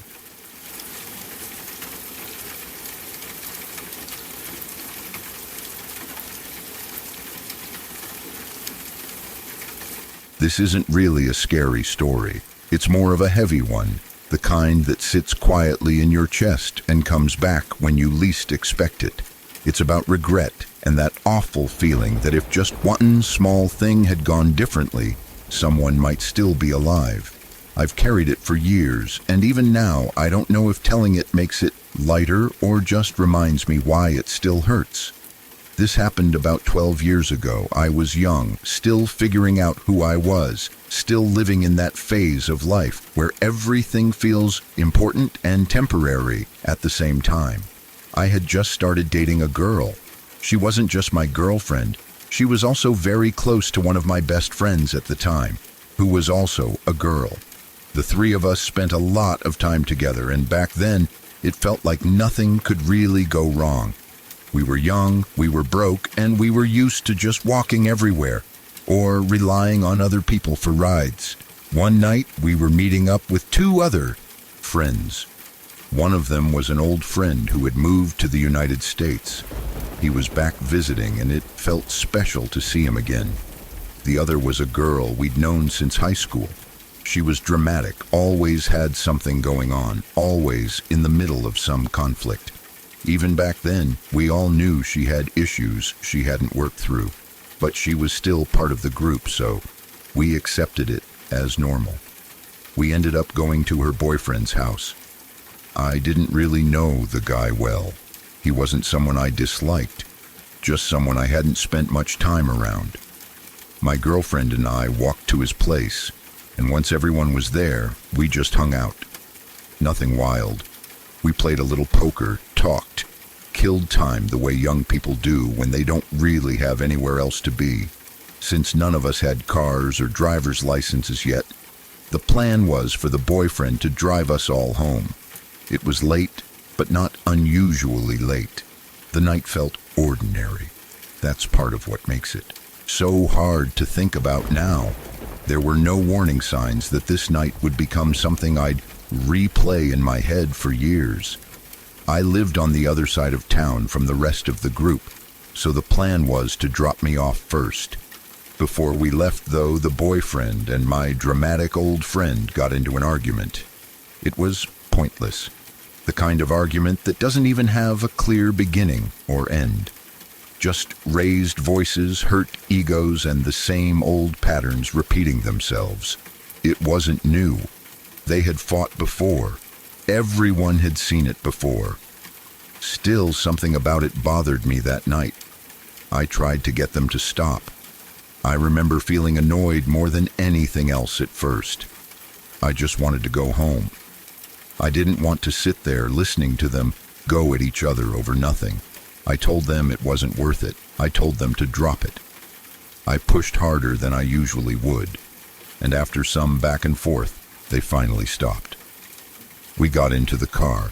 Looking back, that moment feels heavier than it should. At the time, it felt like such a small thing, just getting two people to stop arguing so we could leave. I didn't think of it as something meaningful. I didn't think it mattered in any lasting way. He dropped me off at my place first, just like planned. He got out of the car, said my goodbyes, and went inside. Everything still felt normal. I didn't have a cell phone back then, so once I was home, I was cut off from whatever was happening out there, unless someone called the house. Not long after I got home, the phone rang. It was my friend from the US. I could hear it immediately, even before he said anything clearly. Police sirens, ambulance sounds, chaos in the background, the kind of noise that doesn't belong in a casual phone call. My stomach dropped before I even knew why. I asked him what happened. His voice was shaking. He told me they had been driving, turning the car after a red light. A guy around our age had run across the street trying to catch a bus. They hit him. He was dead on the spot. I remember sitting there, holding the phone, not fully understanding what I was hearing. It didn't feel real. It felt like he was describing something from a movie or a news story, not something that had just happened to people I knew on streets I had walked. My friend was a mess. He was shaking when he talked. He stayed shaken for days afterward. That night changed him. He never came back to visit again after that. Not once. I don't blame him. I think that night burned itself into him in a way he didn't know how to escape. After the call ended, everything hit me at once. The anger came first. Anger at the situation.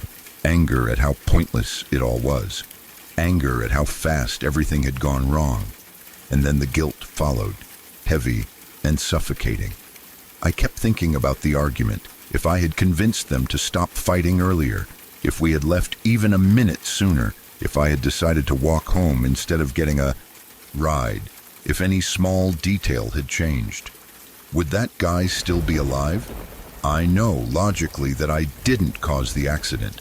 I know I wasn't driving the car. I know I didn't push anyone into the street. I know that life doesn't work on clean cause and effect lines the way our guilt wants it to. But logic doesn't stop the thoughts from coming. The worst part came later when I found out who the guy was. He wasn't a stranger. He was someone I knew. Someone I had played basketball with a lot. Someone who was really close friends with another group of people I used to hang out with. Not a best friend, not someone I talked to every day, but someone familiar. Someone real. Someone with a face, a laugh, a presence. That made it all so much worse. It stopped being an abstract tragedy and became personal. I could picture him running for the bus. I could picture the kind of thing he'd joke about. I could picture him on the court. And then I had to picture him dying alone on the street because of a moment that felt so random and yet so cruelly precise. For a long time after that, I replayed the night over and over in my head. I obsessed over the timing, the argument, the drive, the drop-off. I wondered if I should have stayed in the car longer, if I should have said something different, if I should have insisted on walking home instead. That's the trap guilt sets for you. It convinces you that you had more control than you really did. Over time, I've come to understand that life is fragile in ways we don't like to think about. People like to believe that bad things only happen when someone makes a big, obvious mistake. But that's not how it works. Sometimes everything lines up just wrong. Sometimes a life ends because of timing, coincidence, and momentum that no one can fully control. Knowing that doesn't make the feeling go away. It just makes it quieter. Even now, years later, that night still bothers me. Not every day, not constantly, but it comes back when I least expect it. When I hear sirens at night, when I see someone running across the street, When I think about how many tiny decisions we make every day without realizing how much they matter. I don't blame myself the way I used to, but I still feel that ache, that sense of what if, that sadness that comes from knowing someone is gone and that their absence rippled through so many lives, including mine. If there's anything I took from that experience, it's this. Life really can be taken away in an instant, not always because of malice or recklessness, but sometimes just because the world doesn't pause long enough for us to catch up. And sometimes all you're left with is the wish that you could go back and change something small. Say one more thing, take one more step, slow time down just enough. You can't. All you can do is carry the lesson forward, cherish life, hold the people you love close, say the things you mean to say. Don't assume there will always be another night, another ride, another chance to make things right, because sometimes there isn't.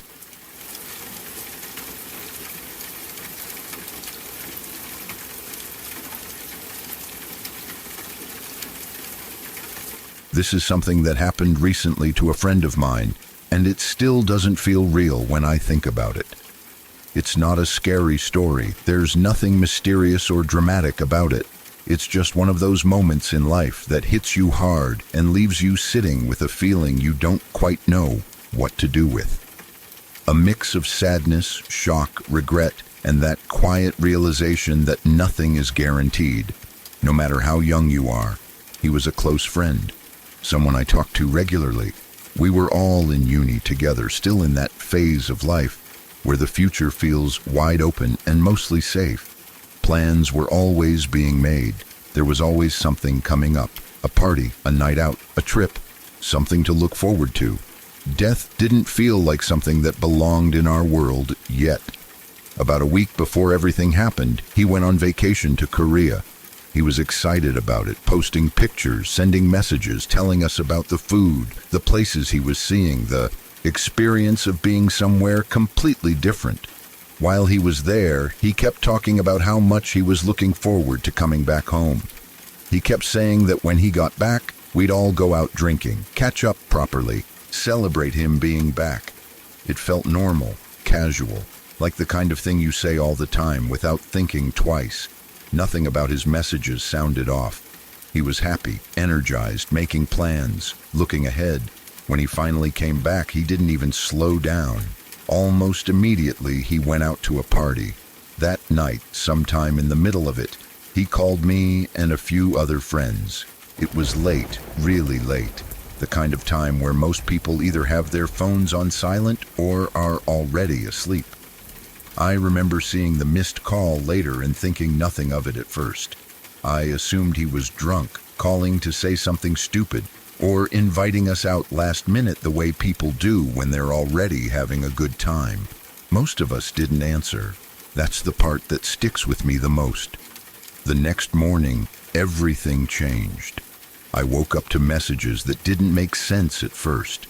People asking if I'd heard. People saying his name followed by words that didn't feel like they belonged together. Accident. Passed away. Gone. At first, I thought it had to be a mistake, some kind of misunderstanding, a rumor that would be corrected in a few minutes. That happens sometimes. Someone gets hurt, someone exaggerates, panic spreads, and then it turns out they're fine. I kept waiting for that moment where someone would say, "Never mind, he's okay." It never came. Instead, the details slowly started to trickle in.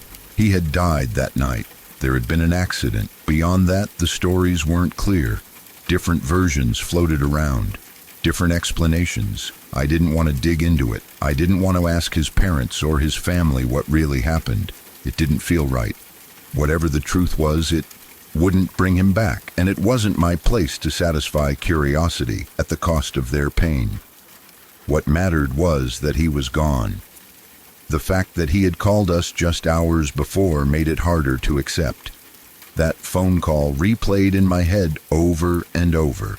I kept thinking about what he might have wanted to say. Was he just checking in? Was he inviting us out? Was he just in a good mood and wanted to hear familiar voices? Or was there something else? something he wanted to talk about.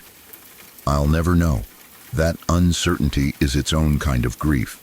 Knowing that someone reached out and you didn't pick up, and now you never will. It's not that I blame myself. I know I couldn't have known. I know people miss calls all the time. But knowing that doesn't stop the feeling from settling in anyway. I keep thinking about how excited he was to come back. How sure he was that there was more time, more nights out, more conversations, more everything. There wasn't in the days after. His death, everything felt strange. Time moved differently. Conversations felt hollow. People spoke more quietly, more carefully. It was like the world had tilted slightly, just enough to make everything feel off. Classes continued, life continued, but it all felt wrong, like we were pretending nothing had happened, when something massive had just been ripped out of our lives. I remember thinking about how young we all were, how this wasn't supposed to happen yet. Death is something you expect to deal with later, after people have lived full lives, after illnesses, after long goodbyes. Not like this. Not suddenly. Not to someone who was making plans days earlier. A few weeks later, his family organized a celebration for his birthday. That alone felt surreal, celebrating the birthday of someone who wasn't there anymore. But it wasn't a sad, quiet gathering the way I expected. It was full of people, friends, family, laughter mixed with tears, stories being told, memories shared. It wasn't about pretending he hadn't died. It was about honoring the fact that he had lived. Then came something none of us saw coming. His family revealed that his girlfriend was pregnant. They did it as part of the gathering with a gender reveal. The room went silent for a moment, and then everything exploded into emotion. Shock, joy, grief, hope, all tangled together in a way that's hard to put into words. It felt unreal. Here we were, mourning someone who was gone, and at the same time being told that a part of him was still coming into the world. A child who would never meet their father but would carry his blood, his name, his story forward. I didn't know how to feel. On one hand, it was beautiful, a reminder that life doesn't stop, even when it feels like it should. On the other hand, it made the loss feel even heavier. He should have been there.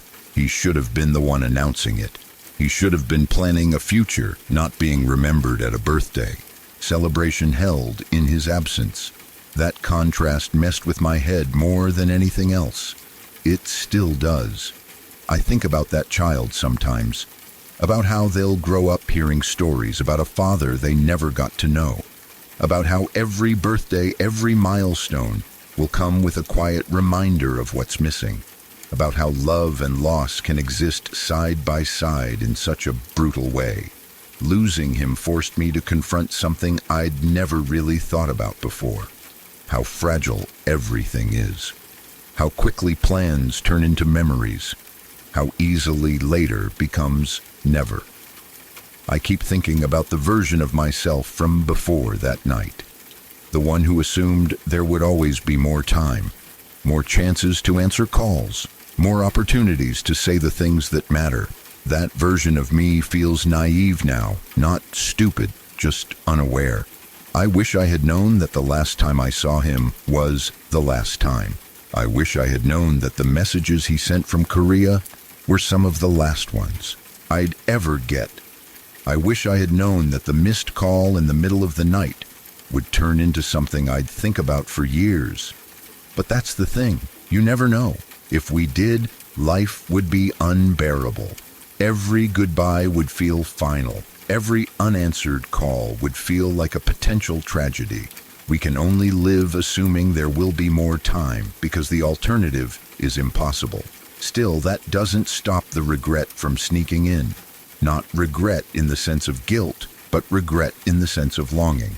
Wanting one more conversation, one more night out, one more chance to say, "I'll see you soon," and have it be true. What hurts the most is how normal everything was, right up until it wasn't. There was no warning, no slow decline, no chance to prepare. One moment he was alive, excited, making plans. The next, he was gone. That kind of loss leaves you feeling unsteady. It makes you look at everyone around you differently. Friends, family, strangers. You start noticing how temporary everything really is. I don't think about death constantly now, but I think about life differently. I answer calls more often. I say yes to plans more than I used to. I try not to leave things unsaid when I can help it. Not because I'm afraid, but because I've seen how quickly opportunities disappear. Sometimes I still imagine what that night would have been like if I had answered. Maybe it would have been nothing. Maybe he would have just laughed, told me where he was, and hung up. Or maybe it would have been a conversation I'd remember forever. I'll never know, and that's something I've had to accept. Grief doesn't always come as overwhelming sadness. Sometimes it comes as quiet thoughts late at night. Sometimes it comes as a strange feeling when your phone rings. Sometimes it comes as a smile followed by a sudden ache when you remember something funny they used to do. Losing a friend this early in life changes you. It forces you to grow up in a way you didn't ask for. It teaches you that nothing is promised, not tomorrow, not next week, not even the rest of the night. I still think about him when we go out drinking. I still think about him when someone mentions Korea. I still think about him when I see missed calls on my phone. He's part of my life now in a different way, woven into memories instead of moments. It feels weird. It feels unfair. It feels unfinished. But it's real. If there's one thing this has taught me, it's this. Don't assume you'll always have another chance. Don't put off saying you care. Don't ignore the small moments because you think they'll always be there. You never know when someone's time is going to come. And sometimes the hardest part isn't the loss itself, but realizing how much you took for granted before it happened.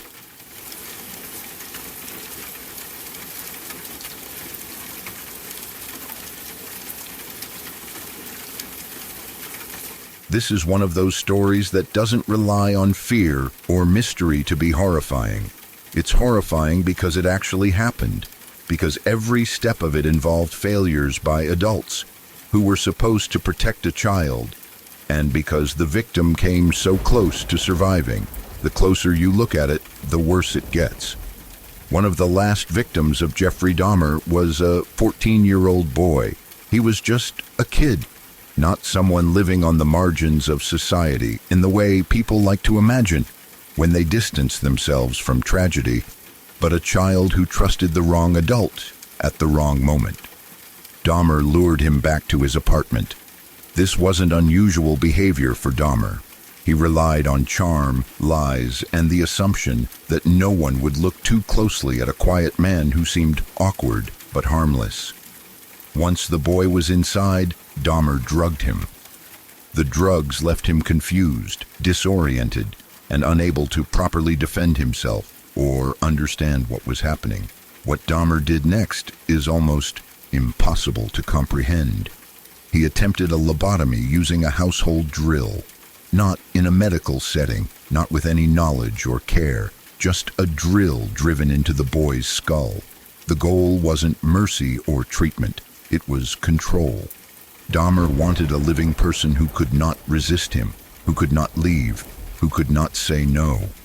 The boy survived the initial attack, but the damage was devastating. He could no longer speak properly. He was barely able to stand. Whatever sense of reality he had left was fractured, and yet somehow, through pain, confusion, and trauma, he did something extraordinary. He escaped. While Dahmer left the apartment, the boy stumbled out into the street wearing only his underwear. He was bleeding. He was disoriented. He was clearly injured. He was a child in obvious distress, wandering in public, unable to explain what had been done to him. 3 women saw him. They immediately recognized that something was wrong and called the police. They tried to help him. They stayed with him. They didn't ignore him. They didn't walk away. They did what people are supposed to do when they see someone vulnerable and in danger. When the police arrived, the situation should have been clear. A naked, bleeding, nonverbal teenage boy in the middle of the street is not a misunderstanding. It is not a minor issue. It is not something you brush off. It is an emergency. But the officers assumed he was drunk. They treated him like a problem to be handled quickly, not a victim to be protected. They didn't try to communicate with him in a meaningful way. They didn't consider that he might be injured or terrified or incapable of speaking because of trauma. Then Dahmer returned. He saw the police outside his apartment building, talking to the women and the boy. And he stepped in calmly, confidently, and lied. He told the officers that the boy was his house guest. He said he was embarrassed. He said the boy sometimes behaved this way after drinking too much. And the police believed him. They didn't question why a 14-year-old would be drinking with a grown man. They didn't question why the boy couldn't speak. They didn't question the blood. They didn't question the fear in his body language. They didn't listen to the women who were trying to explain that something was very wrong. Dahmer invited the officers into his apartment. They went inside. He showed them the boy's clothes. He showed them Polaroid photos he had taken earlier, presenting them as proof that the boy belonged there. The officers accepted this without digging deeper. They didn't perform a search. They didn't open closed doors. They didn't look around carefully.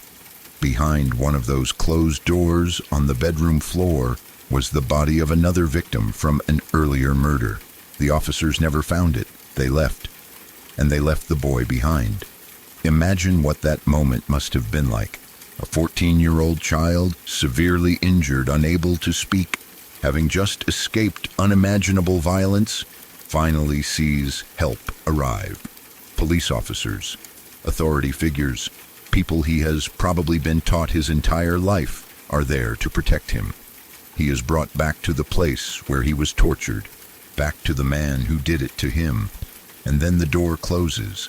There is no rescue. There is no second chance. There is no one left to help. Dahmer killed him shortly afterward. That's what makes this story so unbearable. Not just the violence, but the failure. The number of times this could have ended differently. The number of people who had the power to stop it and didn't. The fact that the victim did everything right that he possibly could in his condition and still died. He escaped. He found people who cared enough to call for help. Help arrived. And help handed him back to his killer. The women who tried to intervene were dismissed. Their concerns were brushed aside. Their instincts were ignored. The officers later admitted they didn't want to deal with what they thought was a domestic dispute. That decision cost a child his life. This wasn't a case of no one knowing what was happening. This was a case of people choosing not to look too closely, choosing convenience over responsibility, and choosing to believe a calm adult man over a terrified, injured child. When people talk about Dahmer, they often focus on him as a monster, as something separate from society. But stories like this show that monsters don't act alone. They rely on systems that fail. They rely on authority figures who don't ask questions. They rely on assumptions, biases, and indifference. The most haunting part isn't just that the boy was murdered. It's that he almost lived. He was minutes away from safety. He was surrounded by people who sensed danger. He was in front of officers whose job was to protect him. And all of that slipped away because no one took the time to truly see him as a human being in crisis. That's the part that stays with you. Not just the cruelty of one man, but the knowledge that sometimes survival depends on strangers caring enough to stop, listen, and act. And when they don't, the consequences are irreversible. Imagine being that child, hurt beyond words, finding the courage to escape, believing for just a moment that you were saved, and then realizing you weren't. That is a horror no story needs to exaggerate.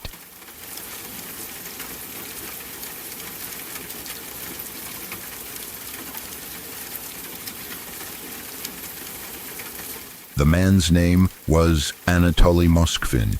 On the surface, there was nothing about him that suggested horror. He lived an ordinary life in Russia, sharing an apartment with his parents. He was known as an intelligent, educated man, deeply interested in history, linguistics, and folklore. To the outside world, he appeared harmless, even eccentric in a scholarly way. No one suspected that behind closed doors, something deeply wrong was happening. Over the course of many years, Moskvin exhumed the bodies of young girls, ranging in age from 3 to 15. He didn't do this once or twice. He did it repeatedly. When authorities finally discovered what he had been doing, they found 26 bodies inside his apartment. Investigators later believed the true number of graves he had desecrated could be far higher, possibly as many as 150. What makes the story even harder to process is how he managed to hide this for so long. Moskvin didn't leave the bodies in an obviously recognizable state. He mummified them using crude methods and dressed them in clothing.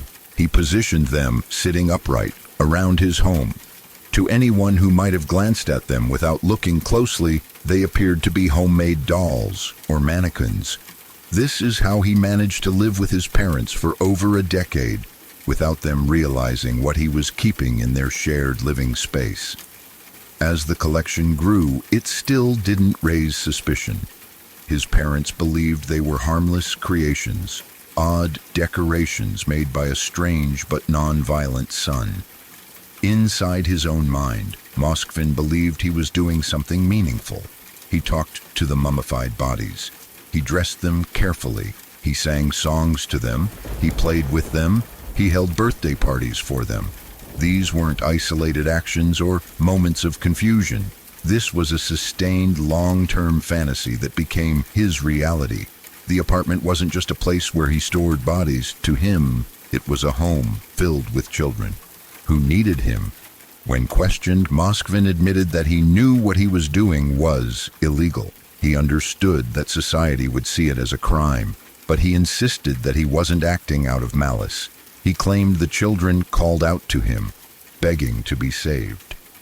According to him, when he read an obituary of a child that spoke to him in this way, he would go to her grave and sleep on it for a night. He believed that if the child wanted to be saved, she would communicate that desire to him. He said he never exhumed a body without receiving permission from the child herself. In his mind, he wasn't stealing bodies, he was rescuing them. This is where the tragedy of the story becomes even more complicated. Moskvin was later diagnosed with schizophrenia. His beliefs, his rituals, and his sense of communication with the dead were rooted in severe mental illness. The voices he heard, the permissions he believed he received, the sense of purpose he felt, all came from a reality that existed only in his mind. That doesn't lessen the horror of what he did, but it does explain how someone could maintain such a double life for so long. He wasn't constantly hiding in fear of being caught. He believed he was doing something necessary, something compassionate, something the children wanted. For years, families mourned their daughters, believing they were resting in peace. Meanwhile, their remains were sitting in an apartment, dressed and arranged like dolls, part of a fantasy that no one else could see. The thought of that alone is enough to make the story unbearable. What's especially unsettling is how close this all was to normal life. This wasn't a remote cabin or an isolated compound. It was an apartment building. Neighbors lived nearby. Parents slept under the same roof. The world continued as usual while something profoundly wrong existed quietly in the background. When the truth finally came out, it shocked not just the community but the world. People struggled to understand how something like this could go unnoticed for so long, how parents could live alongside it, how intelligence and education could coexist with such extreme delusion, how many warning signs might have been missed along the way. This story isn't frightening in the way ghost stories are. There's no jump scare, no mystery to solve. It's frightening because it exposes how fragile the human mind can be. and how easily reality can fracture when mental illness goes untreated. It shows how horror doesn't always come from hatred or cruelty, but sometimes from a twisted version of care and belief. Moskvin believed he was saving children who had been abandoned by the world. In reality, he was violating them and prolonging their family's pain in the worst possible way. That gap between intention and reality is what makes the story so disturbing. It's also a reminder that monsters don't always look like monsters. Sometimes they look like quiet men living with their parents, reading books, going about their days while carrying an inner world no one else can see. And sometimes that inner world is where the real horror lives. That Moskvin case is one of those stories that it doesn't leave you. The fact that his parents lived in the same apartment with 26 mummified bodies for years and had no idea. That's the part that gets me. Which story from today messed with your head the most? Drop the number below. I genuinely want to know which one's going to stick with you. Was it the cabin, the meth lab neighbor, the swimming hole? Let me know.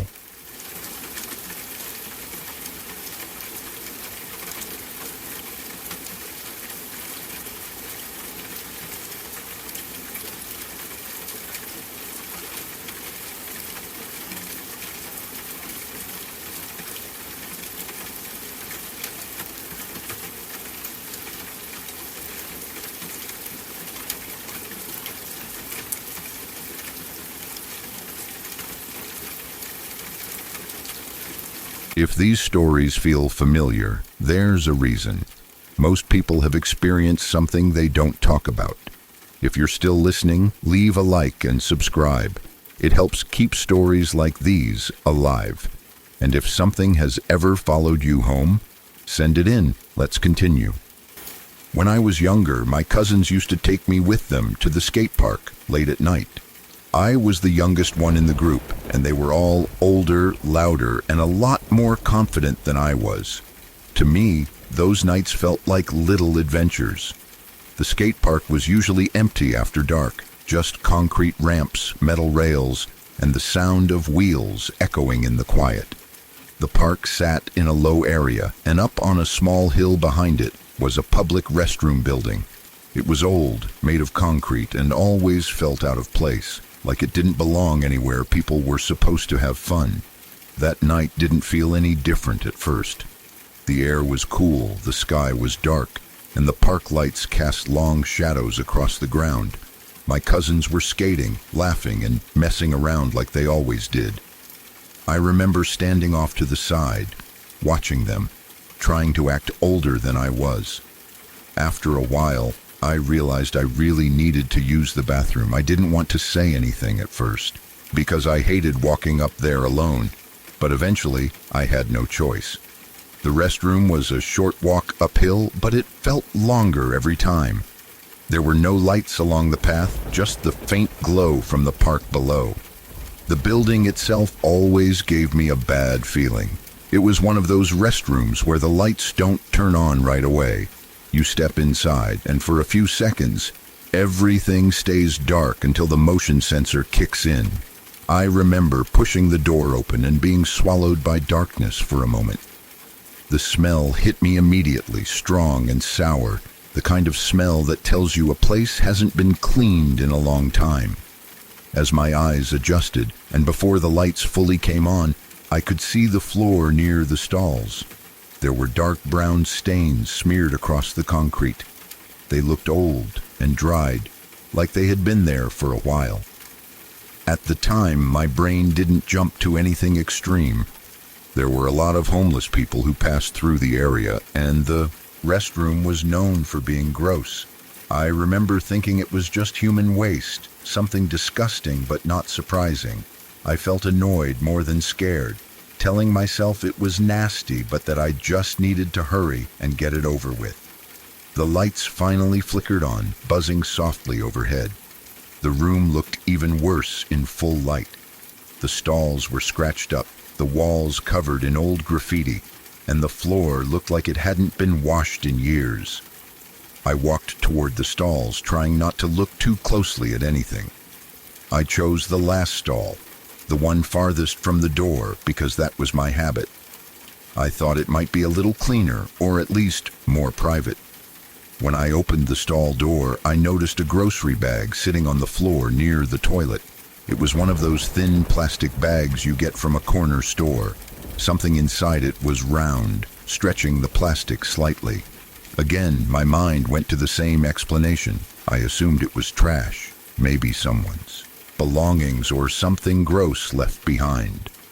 I felt irritated more than anything.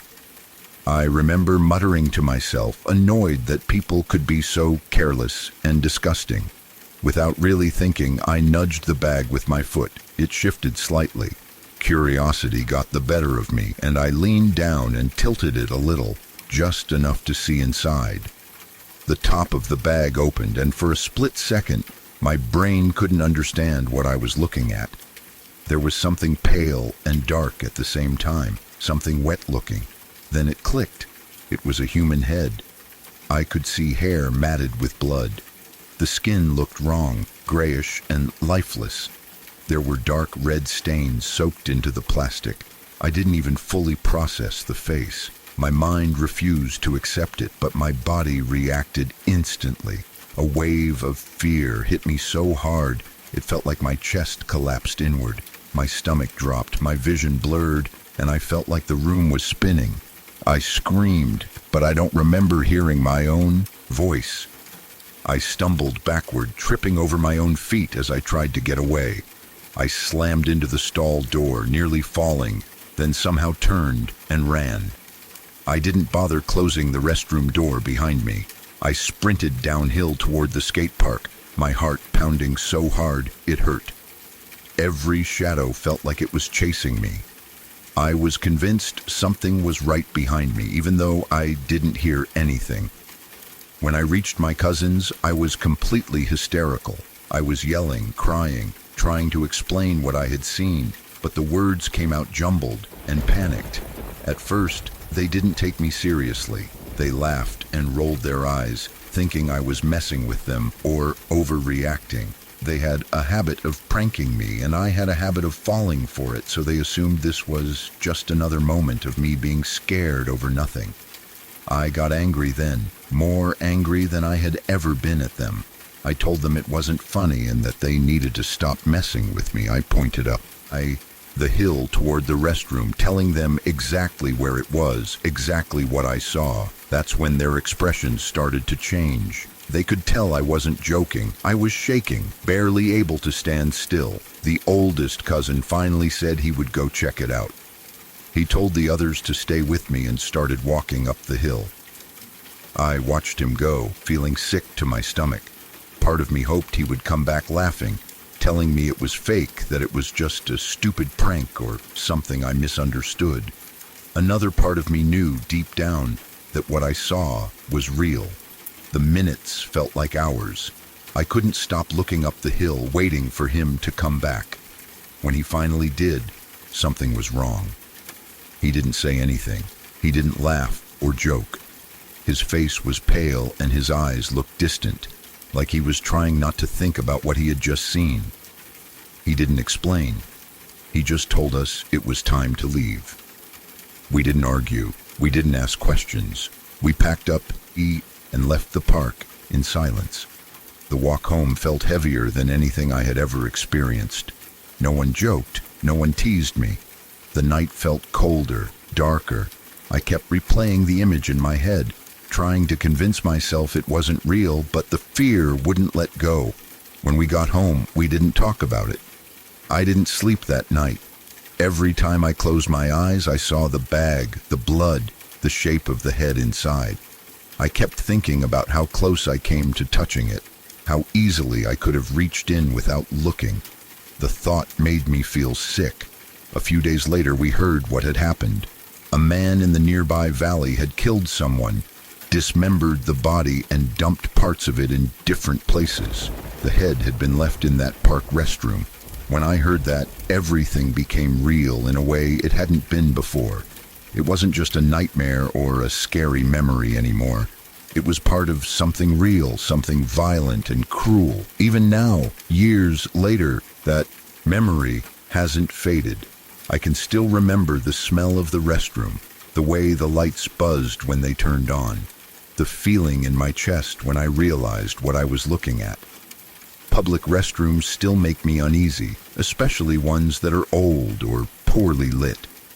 I always think twice before going into places like that alone. That night changed something in me. It was the moment I realized how close real horror can be, how it can exist in places you think are harmless. A skate park, a public restroom, a normal night with family. It showed me that evil doesn't always announce itself. Sometimes it's just sitting there, hidden in a plastic bag, waiting for someone unlucky enough to look inside.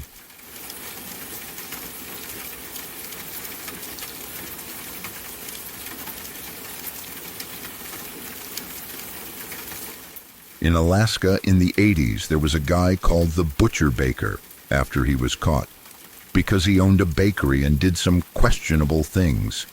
On the surface, he looked like the kind of person no one would ever suspect. He was relatively well off, successful by local standards, and lived the kind of life that, in Alaska especially, carried a certain rugged appeal. He owned his own cabin deep in the Alaskan wilderness, and even had a small plane, which in that part of the world wasn't just a luxury, but a symbol of independence, freedom, and status. To a lot of people, he probably looked like someone who had it all figured out. A business owner, a man with money, someone who knew how to survive in one of the harshest environments on Earth.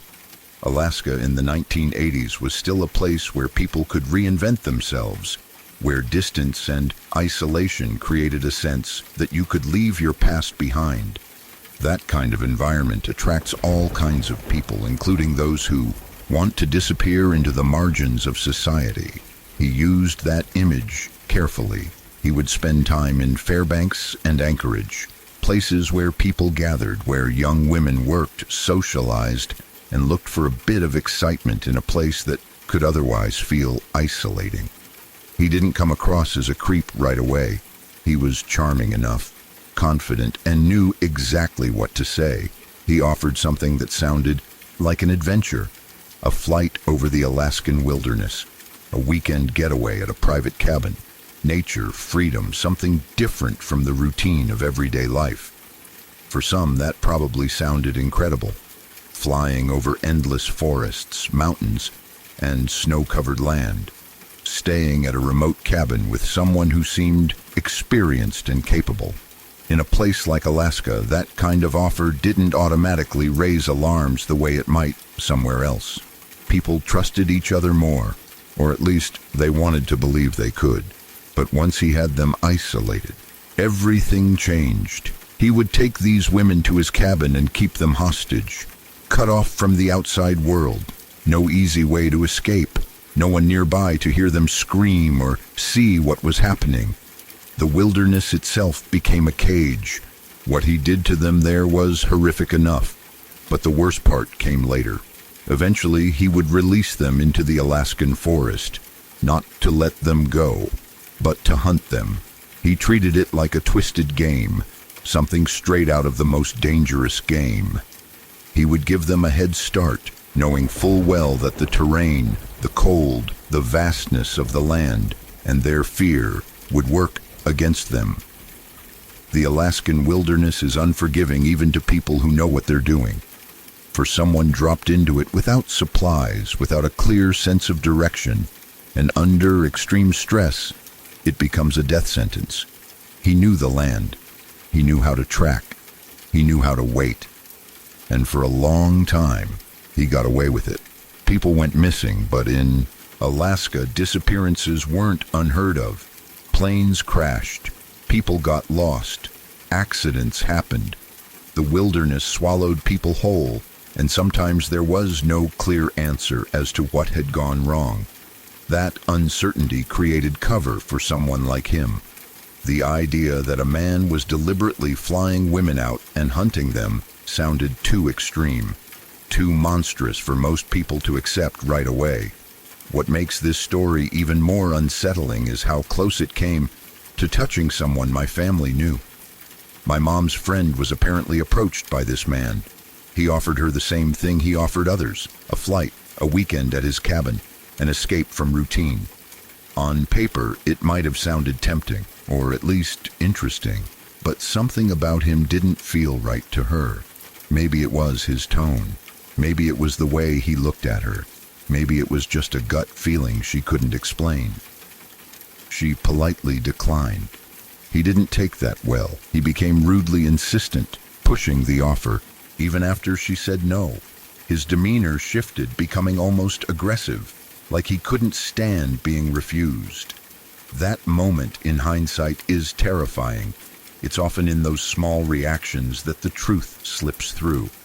The inability to accept rejection, the entitlement, the sense that he believed he was owed something. She stood her ground. She said no, again. She walked away. Less than a year later, he was caught. When the news broke, when his face was shown on television and in newspapers, when the details of what he had been doing started to come out, she recognized him immediately. The man who had pressured her, the man who had insisted she come with him, the man who had reacted with anger when she refused. Realizing how close she had come must have been horrifying. Knowing that a single different choice, a moment of politeness, a decision to not offend someone, could have put her on that plane and into the wilderness, is the kind of realization that stays with you forever. It makes the world feel suddenly unstable, like safety is held together by instinct and luck rather than certainty. What's especially chilling is how ordinary the initial interaction was. There was no dramatic threat, no obvious danger, just a conversation, an offer, a man who seemed confident and successful. That's how predators like this operate. They don't announce themselves, they don't look like monsters. They rely on trust, curiosity, and social pressure. They rely on the fact that many people are taught to be polite, to not make a scene, to give others the benefit of the doubt. Alaska amplified that danger, the isolation, the vast distances, the idea that if something went wrong, help was far away. All of it worked in his favor. The wilderness wasn't just a backdrop, it was part of the crime, a tool, a weapon. When people talk about this case now, it often feels unreal, like something that belongs in fiction rather than real life. But it happened. Real people suffered. Real lives were ended in fear and pain, far from anyone who could help them. And the most unsettling part is how close it came to happening again and again. My mom's friend trusted her instincts. She listened to that quiet voice telling her something wasn't right. She didn't worry about being rude. She didn't worry about hurting his feelings. She walked away. That decision likely saved her life. Others weren't so lucky. Stories like this are terrifying, not just because of the violence, but because of how easily it could have happened to almost anyone. A casual conversation, an invitation, a moment where saying yes feels easier than saying no. It's a reminder that danger doesn't always look dangerous at first. Sometimes it looks like opportunity. Sometimes it looks like adventure. Sometimes it looks like a friendly man with a plane and a cabin. The fact that he was caught doesn't erase what he did. It doesn't undo the suffering. But it does leave behind a warning that still matters. Trust your instincts. Pay attention to how people react when you say no. Understand that politeness should never come at the cost of your safety. Even now, decades later, this story is still deeply unsettling. Not because it's mysterious or supernatural, but because it's painfully real. It shows how thin the line can be between a normal interaction and something unimaginable. One decision, one moment, one refusal that makes all the difference. Scary stuff in the most real and uncomfortable way possible.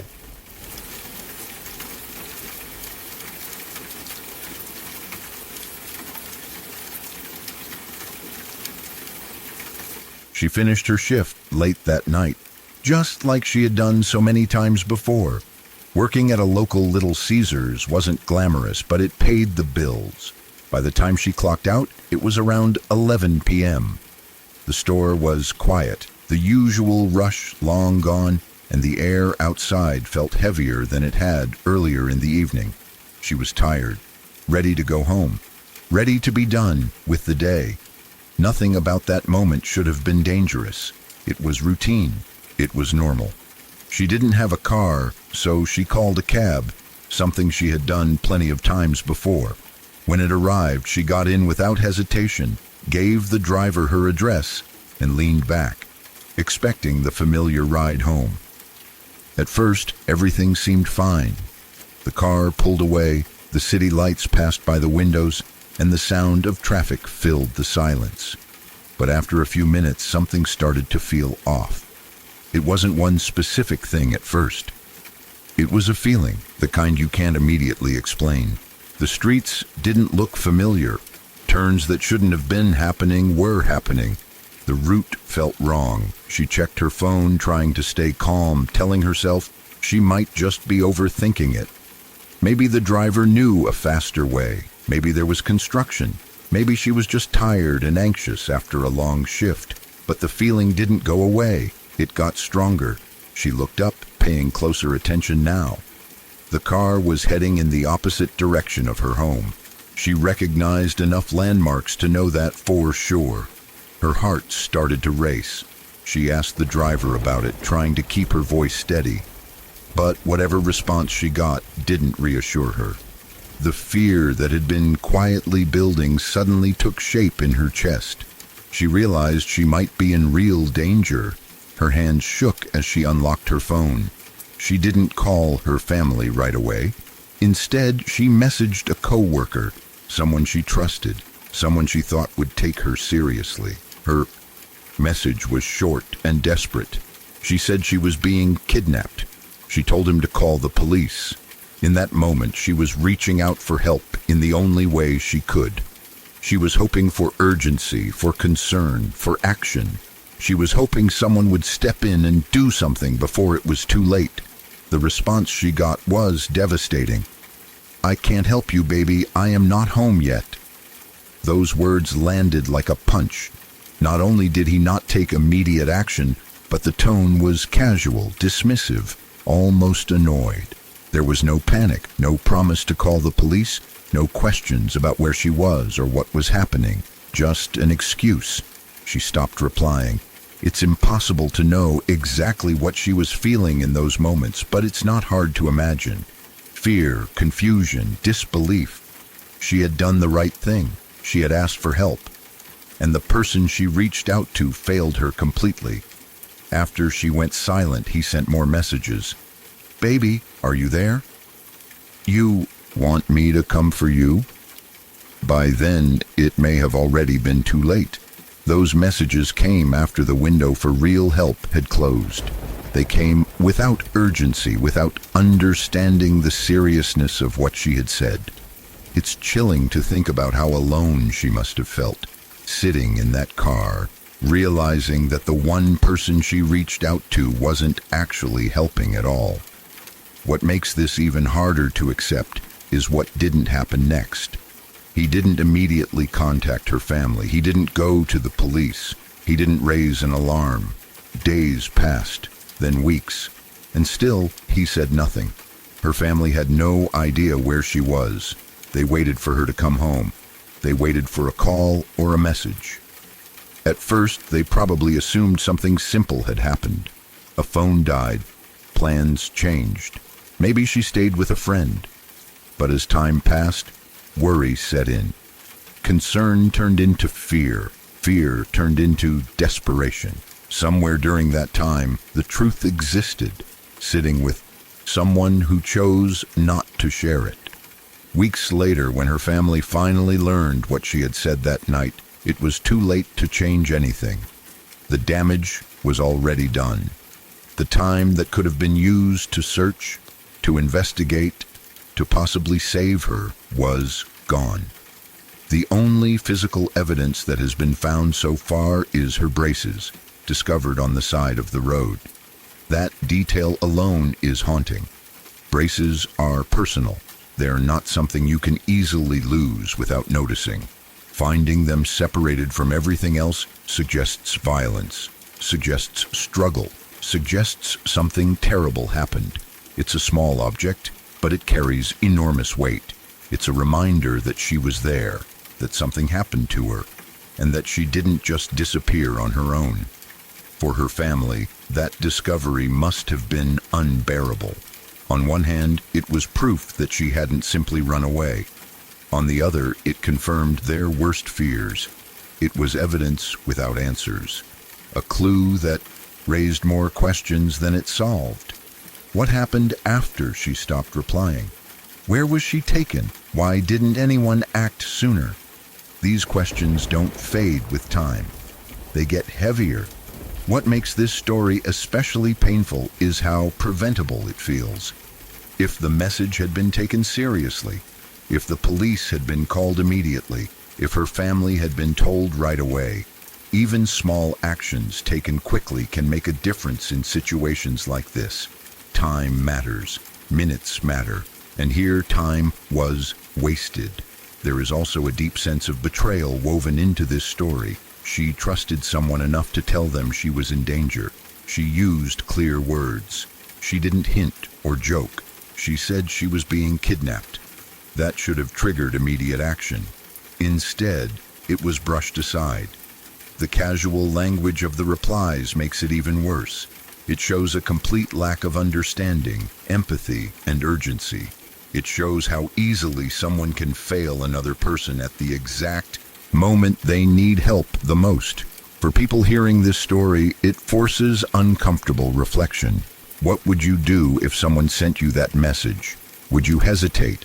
Would you assume they were exaggerating? Would you wait to see if they replied again? Or would you act immediately, even if you weren't sure? This case is a brutal reminder that it's always better to take such messages seriously. Even if there's a chance it's a misunderstanding, the risk of doing nothing is far greater. You can always explain a false alarm. You can't undo silence. Her disappearance also highlights how vulnerable people can be in everyday situations. Leaving work late, taking a cab, trusting that normal routines are safe. Most of the time, they are. But when they aren't, the consequences can be catastrophic. The fact that only her braces have been found makes the story feel unfinished, like a sentence cut off mid-word. There is no closure, no clear ending, just absence. Her family is left with memories, unanswered questions, and the knowledge that she tried to get help, that she reached out, that she did what she was supposed to do, and that the system of people around her failed. This isn't just a story about a crime. It's a story about responsibility, about how our responses to others matter more than we realize, about how dismissive words can echo long after they're sent, about how silence can be just as harmful as action. Somewhere along that road, a young woman lost her life, her future, and her chance to come home. And all that remains, for now, is a small piece of evidence and a series of messages that show how close help might have been, and how quickly it slipped away. Stories like this stay with people because they feel real. They feel possible. They force us to confront the idea that danger doesn't always look dramatic or obvious. Sometimes it starts with a late shift, a cab ride, and a text message that wasn't taken seriously enough. And that's what makes it so disturbing. Not just what happened to her, but how easily it was allowed to happen. Honestly, what would you have done if someone texted you, "I'm being kidnapped"? Would you call 911 immediately, or would you hesitate? Drop your honest answer below, because I genuinely want to know how you'd react in that moment.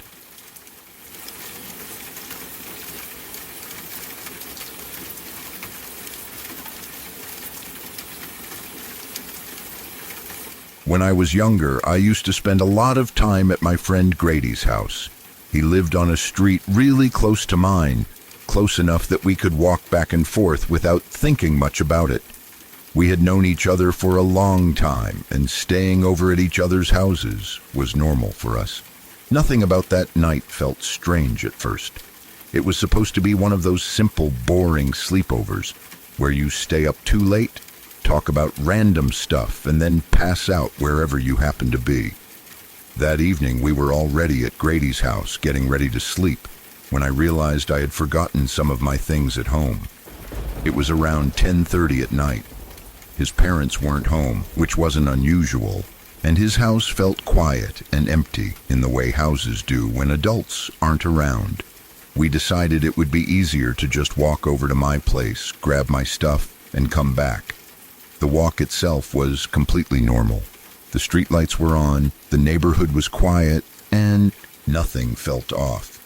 We were talking and joking the whole way. I grabbed my things from my house, and we headed back to Grady's place. Again, nothing strange happened on the walk back. It felt like any other night. When we got to his house, we unlocked the door and walked inside. The house was dark except for a few lights, and it had that quiet, empty feeling again. We went straight to the room where we planned to sleep. It was basically a spare room, not very big, with a couch in it where one of us usually slept. As soon as we walked in, we both stopped at the same time. Sitting on the couch was a red Elmo doll. It was placed upright, like someone had set it there on purpose. The thing that immediately stood out was that the doll had not been there earlier. We were both sure of that. We had been in that room before we left to go to my house, and the couch had been empty. At first, we just stared at it. Neither of us said anything for a few seconds. It didn't feel scary right away. It felt confusing. Elmo is a kid's toy, something bright and cheerful, and seeing it there didn't make sense. Grady joked that maybe his brother was messing with us. That explanation made sense at first, because his brother liked to pull pranks sometimes. But then we remembered that his brother wasn't home. He hadn't been there all evening. That's when the confusion started turning into something else. We started asking each other questions. When did it get there? Who could have put it there? We walked around the room, checking the corners and looking behind the couch, half expecting his brother to jump out laughing. Nothing happened. The house was completely silent. The more we thought about it, the less funny it felt. The doll wasn't just tossed on the couch. It looked placed. That detail stuck with me. Someone had taken the time to put it there, sitting upright, facing the room. We didn't hear anyone come in or leave. The doors had been locked when we arrived. The house was supposed to be empty. That's when we started panicking. Not full-on screaming panic, but that nervous energy where your heart starts beating faster and your thoughts won't slow down. We suddenly didn't want to be in that house anymore. Without really talking it through, we both decided to leave. We ran out of the room, out of the house, and straight back toward my place. When we got to my house, I woke my dad up and told him what happened. I probably didn't explain it very well. I was talking fast, jumping from one detail to another, trying to make him understand why we were scared. To his credit, he took it seriously. He didn't laugh or brush it off. He grabbed his pistol and I grabbed a BB gun. Looking back, it sounds ridiculous, but at the time, it made me feel a little safer. The three of us walked back to Grady's house together. Having my dad there changed the feeling a bit. I felt less scared, but still tense. The house looked normal from the outside. No broken windows that we could see at first. No signs that anyone had been there. We went inside and started searching the house. We checked every room. Closets, bathrooms, the kitchen, the garage. We looked under beds and behind doors. Everything looked normal. There was no sign of anyone hiding. The Elmo doll was still there on the couch, exactly where we had seen it before. That somehow made it worse. It hadn't moved. It was just sitting there, like it belonged. Right when we were about to give up and assume it was nothing, we noticed something strange. One of the windows was open. It wasn't wide open, but it was definitely not closed. None of us could remember if it had been open before. My dad checked it and looked outside, but there was nothing there. No footprints, no noise, nothing obvious.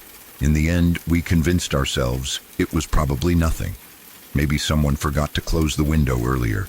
Maybe the doll had been there the whole time and we just didn't notice it before. That explanation didn't fully sit right with me, but it was easier than thinking about the alternatives. My dad left and Grady and I stayed the night. We didn't sleep very well. Every little sound made us sit up and listen. The house felt different after that, like it wasn't as safe as it used to feel. The Elmo doll stayed in the room, but we moved it out of sight. Even then, I kept thinking about it. I kept wondering who could have put it there and why. The next morning, I went home, and life went back to normal. School, chores, regular stuff. The whole thing started to feel like a weird story we would laugh about later. I told myself it really was just a prank or a misunderstanding. A few days later, I was in my garage at home, looking for something. As I turned around, my stomach dropped. Sitting there, among our stuff, was the same red Elmo doll. I knew it was the same one. I can't explain how I knew, but I was sure of it. Seeing it there didn't feel funny at all. It felt wrong. I stood there staring at it, trying to make sense of how it could have gotten there. No one in my family owned an Elmo doll. No one had mentioned bringing one home. I didn't tell anyone right away. Part of me was afraid of sounding crazy. Another part of me didn't want to know the answer. To this day, I still don't know how that doll moved from Grady's house to my garage. I don't know who put it there or why. It wasn't violent. Nothing bad actually happened. But that's what makes it unsettling in a quiet way. There was no explanation that ever fully made sense. Sometimes the scariest things aren't loud or dramatic. Sometimes they're just small, confusing moments that don't fit into the world the way they're supposed to. A toy where it doesn't belong. An open window with no answers. A feeling that someone was there when they shouldn't have been. Even now, when I think about that night, I still get that same uneasy feeling like there's a piece of the story I'll never understand.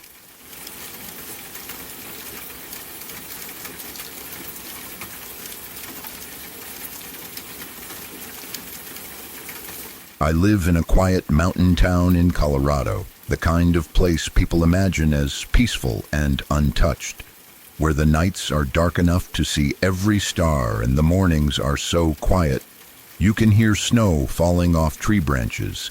It's the kind of place where people mind their own business, where you get used to being alone, and where the wilderness isn't something you visit on weekends. It's something you live inside of every day. Hunting is just part of life here. I hunt deer regularly, usually every few weeks when the season allows. I don't go far by most people's standards, maybe a mile or two into the woods from my house, but out here that's more than enough to be completely isolated. Once you're past the tree line and the last sign of a trail disappears, you're on your own. No cell service, no quick help. Just you, the forest, and whatever else happens to be out there. Because of that, I don't go in unprepared. I always carry at least one high caliber handgun, sometimes two depending on the day, and I bring my .308 hunting rifle with me. People who don't live out here might think that's excessive, but it isn't. There are mountain lions, bears, moose, and sometimes people who don't want to be found. When you're miles from help, you don't get second chances. There's also something else about my hunts that most people wouldn't believe if I told them. Over time, I've formed a strange sort of relationship with a wild wolf. I know how that sounds. I know it sounds stupid or dangerous or like something out of a movie. I'm fully aware that at any moment that animal could decide I'm no longer useful or familiar and turn on me. I don't pretend otherwise. But somehow, over time, it's learned that I'm not a threat. And I've learned how to read its behavior well enough to know when to keep my distance. It doesn't follow me closely. It doesn't act like a dog. It keeps its space. But it has helped me track deer more than once, and its presence alone keeps other predators away. I don't trust it completely, and I never will. But out there, it's almost like having another set of eyes that belong to the woods themselves. The day this happened was deep winter, real winter, not the kind people imagine when they think of snow falling gently in a postcard scene. This was brutal cold, the kind that burns your lungs when you breathe, the kind that makes metal sting your skin if you touch it without gloves. It was around -10 degrees Fahrenheit, and there was a solid foot of snow on the ground, maybe more in some places where the wind had piled it up. I was dressed for it. Heavy winter coat, fleece-lined jeans, thick snow boots rated for extreme cold, a knit cap pulled down low, scarf wrapped tight around my face, and snow goggles to keep the wind from tearing my eyes apart. Even with all that, the cold still found its way in. It always does. I had been moving slowly, watching for tracks, listening to the quiet, snow-absorbed sound in a way that makes everything feel unreal, like the world is holding its breath. The wolf was somewhere ahead of me, not visible, but I could sense it, the way you learn to sense things when you spend enough time alone out there. That's when I saw him. At first, it was just a shape in the distance, maybe 3 miles out. That alone wasn't unusual. This area is a popular hunting and fishing spot, even in winter. I see other hunters sometimes, and occasionally fishermen if the conditions allow it. Most people stick closer to the roads, but some go deeper, especially locals who know the land. But something about this figure was wrong immediately. He stood out in a way I can't fully explain, like a white circle painted on a red background, like something that didn't belong in the picture no matter how hard you tried to justify it. He wasn't wearing shoes, no boots, no socks, just bare feet in deep snow. He was wearing a green t-shirt and cargo shorts. That was it. No coat, no gloves, no hat, no visible gear, nothing that made sense for where he was or the conditions he was in. In that kind of cold, exposed skin doesn't just get uncomfortable, it gets damaged fast. Frostbite doesn't take hours, it takes minutes. I stopped moving and just watched him. He was far enough away that I couldn't see details clearly with the naked eye, but even from that distance, I knew something was deeply wrong. He wasn't shivering. He wasn't moving like someone trying to stay warm. He walked calmly, steadily, like the temperature didn't exist. I raised my rifle, not because I felt threatened yet, but because I wanted a better look. I hadn't loaded the .308. The chamber was empty. This was just to use the scope to see what I was dealing with. When I looked through the scope, my stomach tightened. His skin didn't look right. It wasn't the color that bothered me. It was the texture. It looked smooth, in a way skin shouldn't look. Not shiny exactly, but flat, like plastic or rubber stretched over a frame. There were no visible blemishes, no redness from the cold, no signs of exposure at all. I remember thinking maybe it was just the distance, the light, the way the snow reflected everything. I tried to rationalize it. The brain always does that first. It looks for the least frightening explanation. I lowered the rifle for a moment and glanced toward where I knew the wolf should be. That's when I heard movement in the snow behind me. My first thought was deer. My second thought was another hunter. Footsteps sound different in snow, but in that moment, my brain was already overloaded and I didn't analyze it properly. I turned slowly, already tense, already gripping my rifle tighter. It was him, not 3 miles away, not half a mile away, right there, close enough that I could see him clearly without the scope. I don't know how he moved that fast. I don't know how I didn't hear him sooner. Snow that deep should have slowed anyone down. It should have made noise, but he was just there, standing among the trees like he had always been part of them. Up close, there was no mistaking it. He didn't have a face, not in the way people understand faces. There were no eyes, no nose, no mouth, no features at all. Just a smooth, blank surface where a face should have been, slightly curved, slightly uneven, like it was trying to approximate the shape of a human head without understanding what made it human. And somehow, impossibly, he was looking right at me. I know that doesn't make sense, I know you can't look without eyes, but that's the only way to describe it. I felt his attention lock onto me in a way that was immediate and overwhelming. It wasn't curiosity, it wasn't confusion, it was awareness. He knew I was there. He knew I had been watching him. Every instinct in my body screamed at once. My hands went cold in a way that had nothing to do with the weather. Time felt thick, stretched out, like I was moving through syrup. I remember thinking about my rifle, about the fact that it wasn't loaded, about how stupid that suddenly felt. I remember thinking about the wolf and realizing I couldn't sense it anymore. My mind tried one last time to force logic into the situation. If this was a person, how was he alive in that cold? How did he move that fast? How did he cross that distance without leaving obvious tracks or making noise? How did he know exactly where I was looking from? None of it added up. Then he moved. He didn't run like a human. There was no panic, no stumbling, no struggle with the snow. He just turned and went into the woods, fast, fluid, disappearing between the trees in seconds. Branches didn't slow him down. Snow didn't trip him up. It was like the terrain didn't apply to him the way it applies to everything else. I didn't chase him. I didn't raise my rifle. I didn't shout. Every survival instinct I had told me one thing, loud and clear: leave now.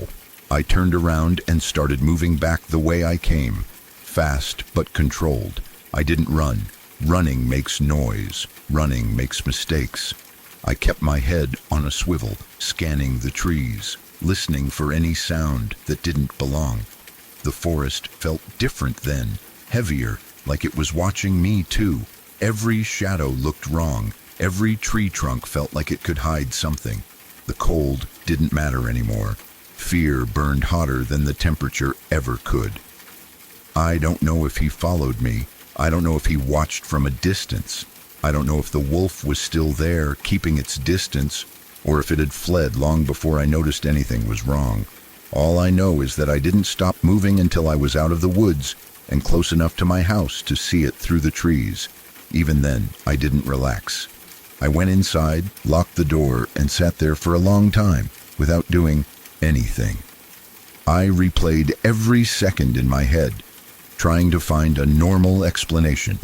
A prank, a person in a suit, a hallucination caused by cold or exhaustion.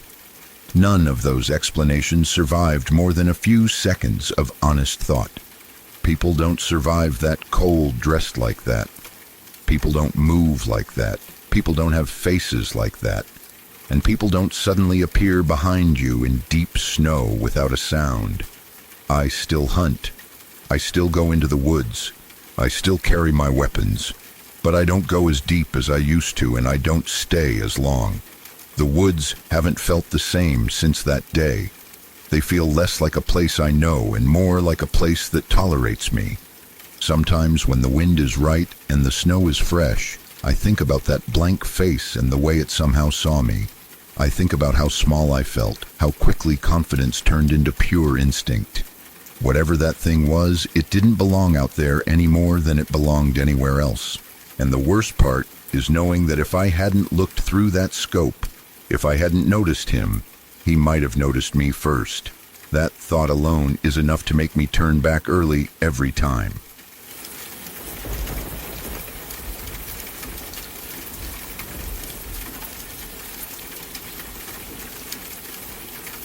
One of my childhood friend's mom had a story that stayed with me for years. The kind of story that doesn't jump out at you right away, but slowly sinks in and gets worse the more you think about it. I remember hearing it for the first time as a kid and feeling that deep, crawling discomfort that doesn't come from monsters or ghosts, but from the idea that something real and human was wrong in a way you couldn't easily see. When she was in her early 20s, long before she had kids, she rented a townhouse with a close friend. It wasn't a huge place, but it was bigger than what most people in their situation could afford, which already made it feel a little strange. The layout itself was odd. There was a ground floor, an upstairs, and for some reason, an attic. Not a small crawl space, but a full attic you could actually walk into. Neither of them really understood why a townhouse needed an attic like that, but they didn't question it too much at the time. When they first moved in, they did the usual unpacking and exploring, opening doors, checking closets, getting a feel for the place. Eventually, curiosity led them up into the attic. It wasn't finished or decorated, just a dusty, dim space used for storage. That's where they saw it. Sitting there in the attic was a clown statue, not a small figurine, but something closer to life-sized, big enough to immediately grab your attention. It wasn't colorful or cheerful the way clown decorations are supposed to be. It looked old, worn, and unsettling. The paint was faded in places, the smile too wide, the eyes fixed in a way that felt wrong. It didn't look like a toy. It looked like something meant to be seen from a distance, not up close. They both thought it was creepy, but neither of them thought much beyond that. People leave weird things behind when they move out. Old furniture, decorations, junk they don't want to deal with. The attic wasn't a space they planned to use anyway, so they shrugged it off. They didn't move the statue, they didn't touch it. They just left it where it was and closed the attic door. For the first few months, everything felt normal. They settled into their routines. Work, friends, nights in, nights out. The townhouse became home. The attic faded into the background of their minds, and the clown statue became one of those weird details you forget about, unless someone brings it up. Then small things started happening. At first, it was easy to explain away. A door would be open that they were sure they had closed. A cabinet in the kitchen would be slightly ajar. They assumed it was forgetfulness. When you live with someone else, it's easy to blame each other for things like that. Maybe one of them opened it and didn't remember. Maybe it hadn't been fully shut in the first place. Then food started going missing. Not entire meals or anything obvious, just small things. A drink gone from the fridge. A snack missing that one of them was sure they hadn't eaten. Again, they blamed each other. Maybe someone grabbed it late at night and forgot. Maybe they miscounted. It was annoying, but not alarming. Over time, though, the pattern became harder to ignore. Things kept going missing. Doors kept opening. Items were moved just enough to be noticeable.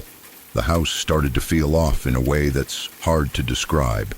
Not loud or dramatic, just wrong. Like the place wasn't as empty as it should have been.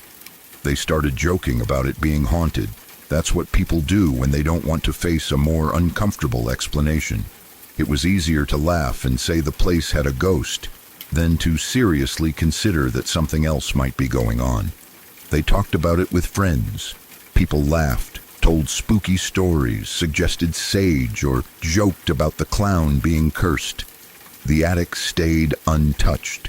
Neither of them wanted to go back up there. The memory of that clown statue lingered in the back of their minds, but they avoided thinking about it. It was like an unspoken agreement between them. As long as they didn't go up there, they didn't have to deal with it. Eventually, the tension built to a point where they couldn't ignore it anymore. One night, after another argument about missing food and unexplained noises, they decided they needed to check the attic again. Not because they truly believed the clown was responsible, but because it was the one part of the house they had never fully dealt with. They went up together. The attic looked the same at first glance. Dusty, quiet, still. But then they noticed something that made their stomachs drop. The clown statue was in a different position. When they had first seen it, it had been sitting in a certain pose. They were both sure of that. Now it was angled differently. The head was turned slightly. The arms weren't positioned the same way. It wasn't subtle. It was obvious enough that both of them noticed it immediately, without having to say anything. They stood there staring at it, trying to convince themselves they were misremembering. Maybe they hadn't paid close attention before. Maybe the lighting made it look different. Maybe it had shifted over time. Then the clown winked. not a mechanical twitch, not something you could mistake for a trick of the light. It deliberately closed one eye and opened it again. That was it. They didn't scream, they didn't argue, they didn't try to investigate further. Survival instinct kicked in all at once. They ran. They bolted down the stairs out of the townhouse and didn't stop until they were outside, shaking and breathless. They didn't grab their phones or their keys. They just got out. Once they were far enough away to feel even a little safe, they called the police. When officers arrived, they went back into the house with them. The women stayed outside, too terrified to go back in. The police searched the townhouse thoroughly, including the attic. What they found was worse than anything involving ghosts or haunted houses. The clown statue wasn't a statue at all. It was a man, an escaped patient from a mental hospital, according to what they were later told. He had somehow gotten into the townhouse and had been living there for weeks without them knowing. The attic had given him a place to hide, and the clown costume had allowed him to stay perfectly still when necessary. He had been coming down at night or when they were gone, opening doors, eating their food, moving around the house. The reason things had gone missing wasn't a ghost. It was him. The reason doors were opening wasn't a haunting. It was him. The reason the clown had changed position was because it wasn't an object. It was a person adjusting himself when no one was watching. The wink wasn't a trick. It was intentional. When I first heard this story as a kid, I didn't want to believe it.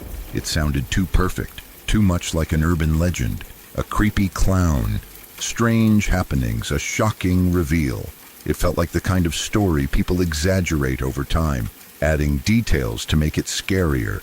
But the thing that made it stick with me was that everyone around her backed it up.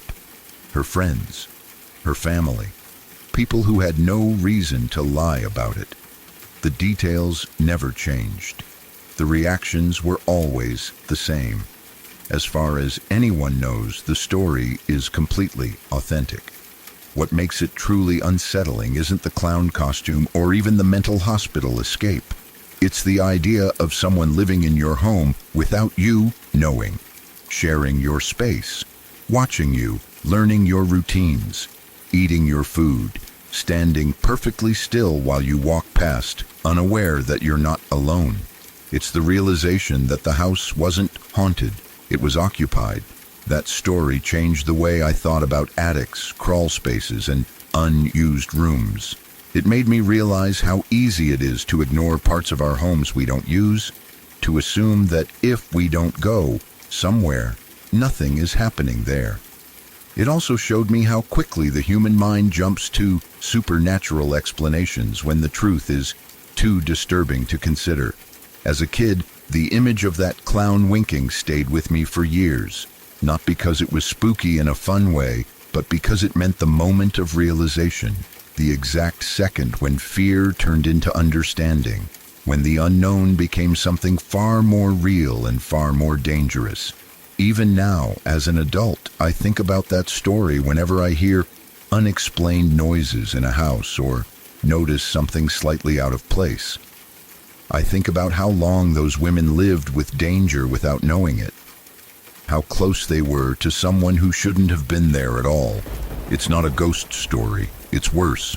It's a reminder that sometimes the scariest things aren't imaginary. Sometimes they're real, breathing, watching, and hiding just out of sight, waiting for you to notice them. Okay, real talk. Do you think that clown story actually happened, or is it just an urban legend? Because honestly, I've heard versions of this from different places, and I can't tell anymore. What do you think?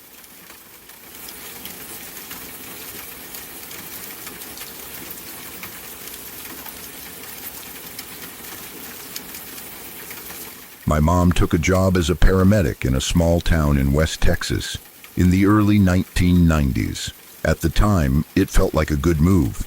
She was young, motivated, and excited to work in emergency medicine. West Texas towns can be quiet and close-knit, and for someone starting out in that kind of career, it seemed like a place where you could really get experience and settle into a routine. Once she had the job, the next step was finding somewhere affordable to live. Housing options were limited, and my parents didn't have much money to throw around. They started looking at rentals and eventually found a small house out past the municipal airport. It wasn't right in town, but that also meant it was cheaper.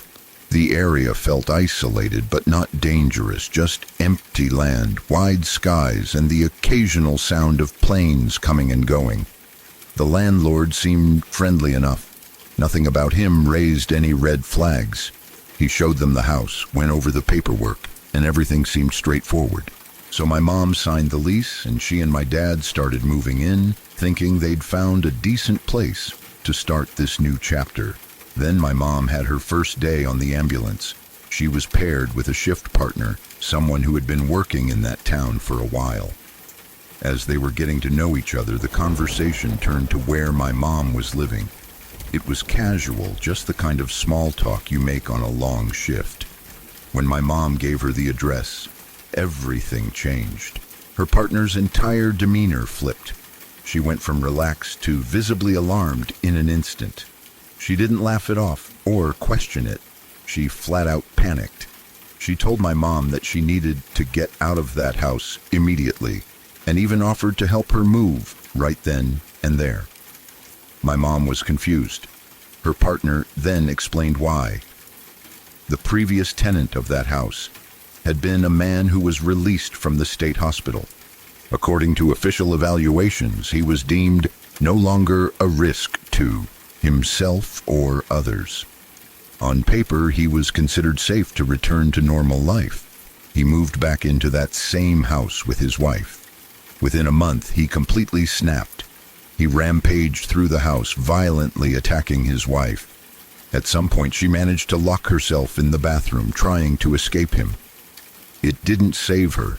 He broke through the door frame, forced his way in, and brutally murdered her. What he did afterward was even worse. He dismembered her body inside the house. He then tried to burn her remains in the backyard. When that didn't work, he put what was left of her into trash bags and threw them over the fence into a neighbor's yard. The story wasn't rumor or gossip. It was something people in town knew. First responders knew. Law enforcement knew. It was part of the town's dark history. My mom was shaken, but she and my dad were also skeptical, not because they thought her co-worker was lying, but because it sounded so extreme, so unreal, like something out of a horror movie. They wanted to believe there had been some kind of misunderstanding or exaggeration. Still, they couldn't ignore it completely. That night, they went back to the house and started looking more closely. They pulled back sections of carpet and noticed that part of the hardwood floor underneath had been removed and replaced. Not repaired cleanly, but cut out, like someone had taken out a section and tried to hide it. Then they looked at the bathroom. The door frame showed clear signs of damage.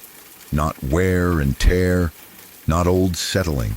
It looked like it had been forced open, splintered wood, stress marks, damage that didn't match any innocent explanation.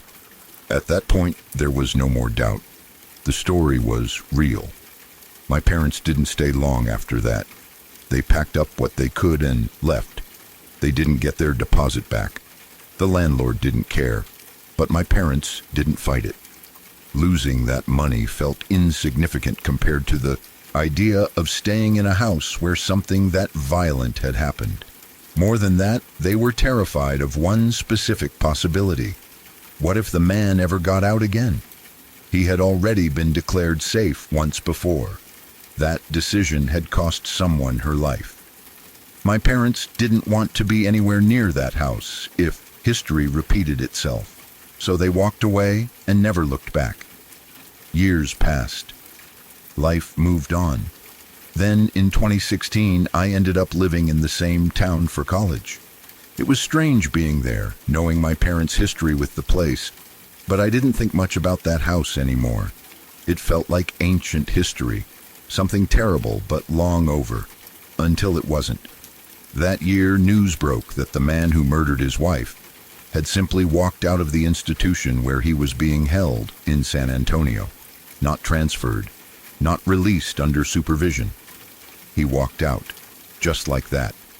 The idea that he was free again, somewhere out there, was chilling, especially knowing how easily he had been deemed not a risk before, knowing how wrong that assessment had been, knowing how close my parents had come to living in that house longer. It put everything into perspective.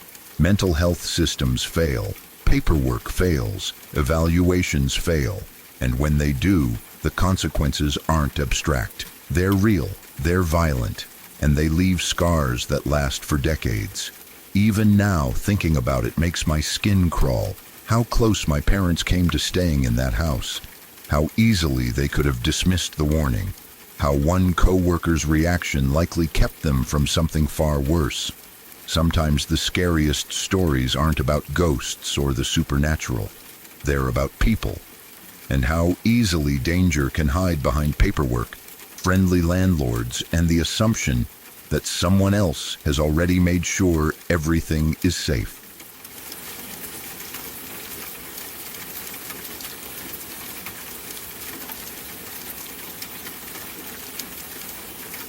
My grandfather worked for Florida Power and Light back in the 1980s, long before safety rules became as strict as they are now.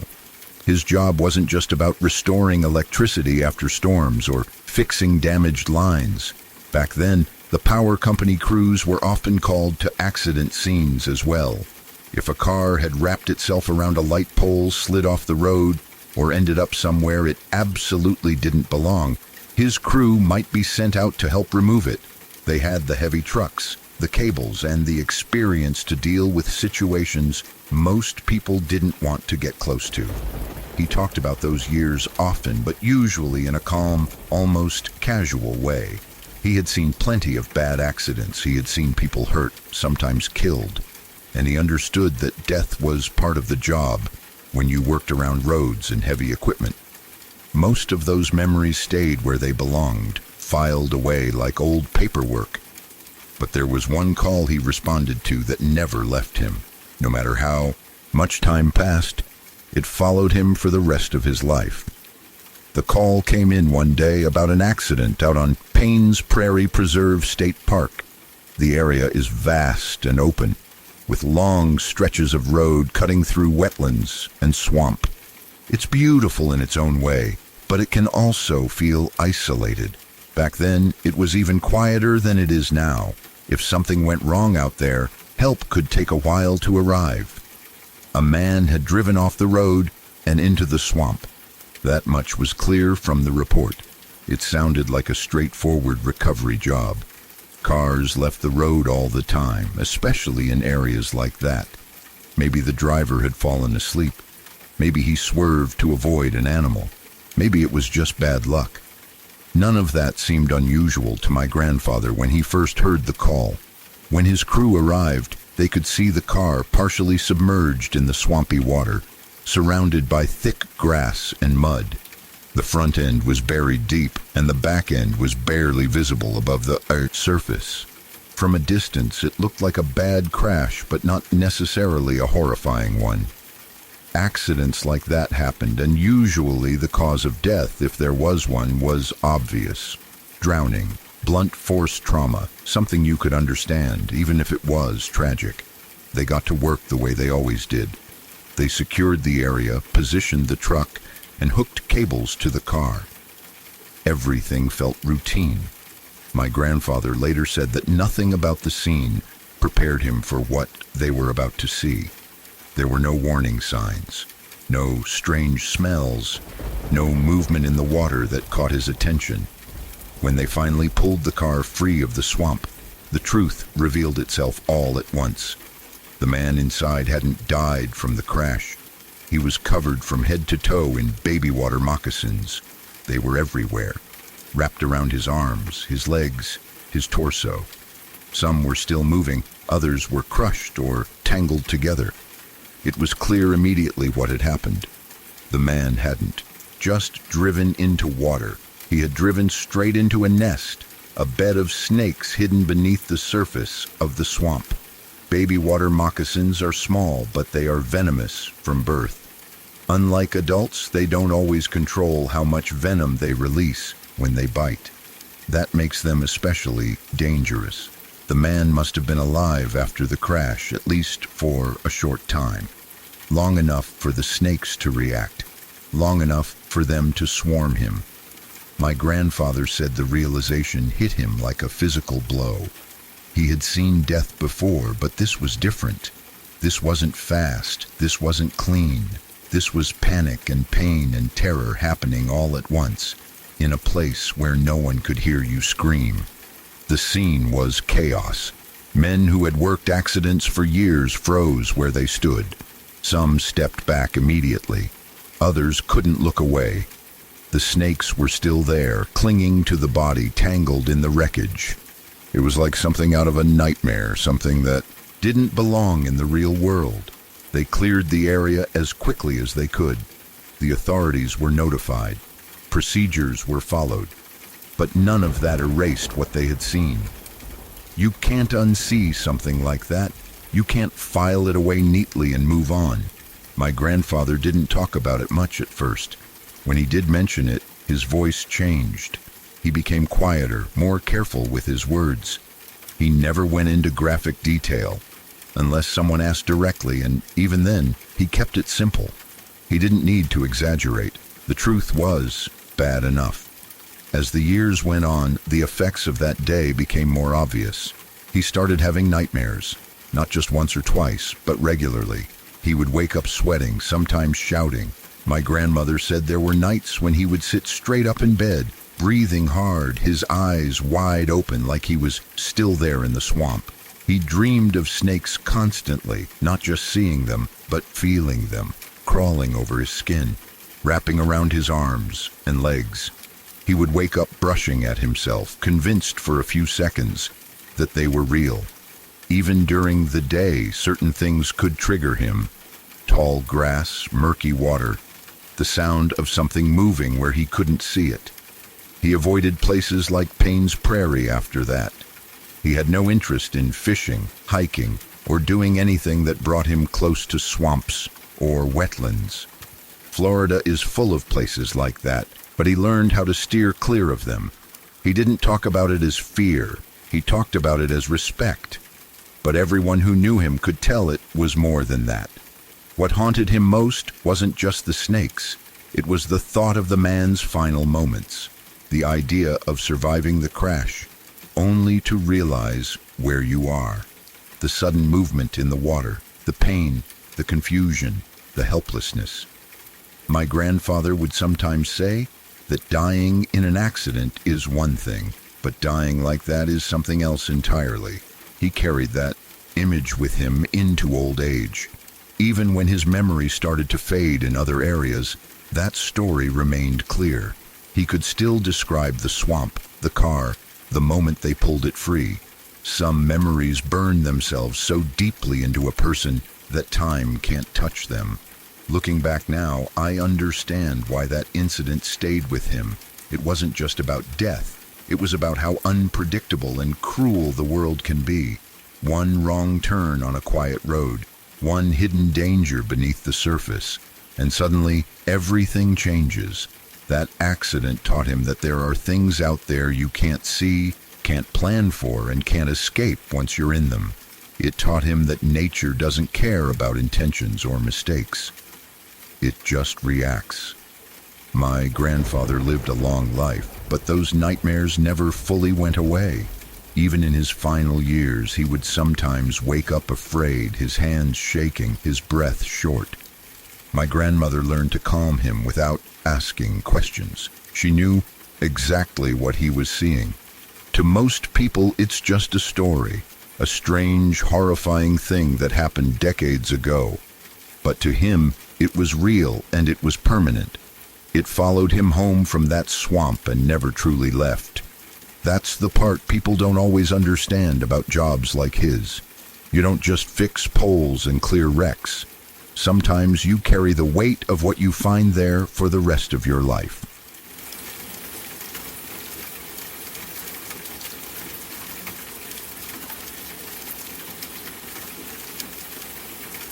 Last Thursday started like any other normal day, at least on the surface.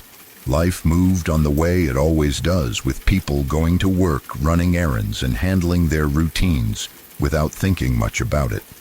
It wasn't until later that day that the news began to spread quietly through the area.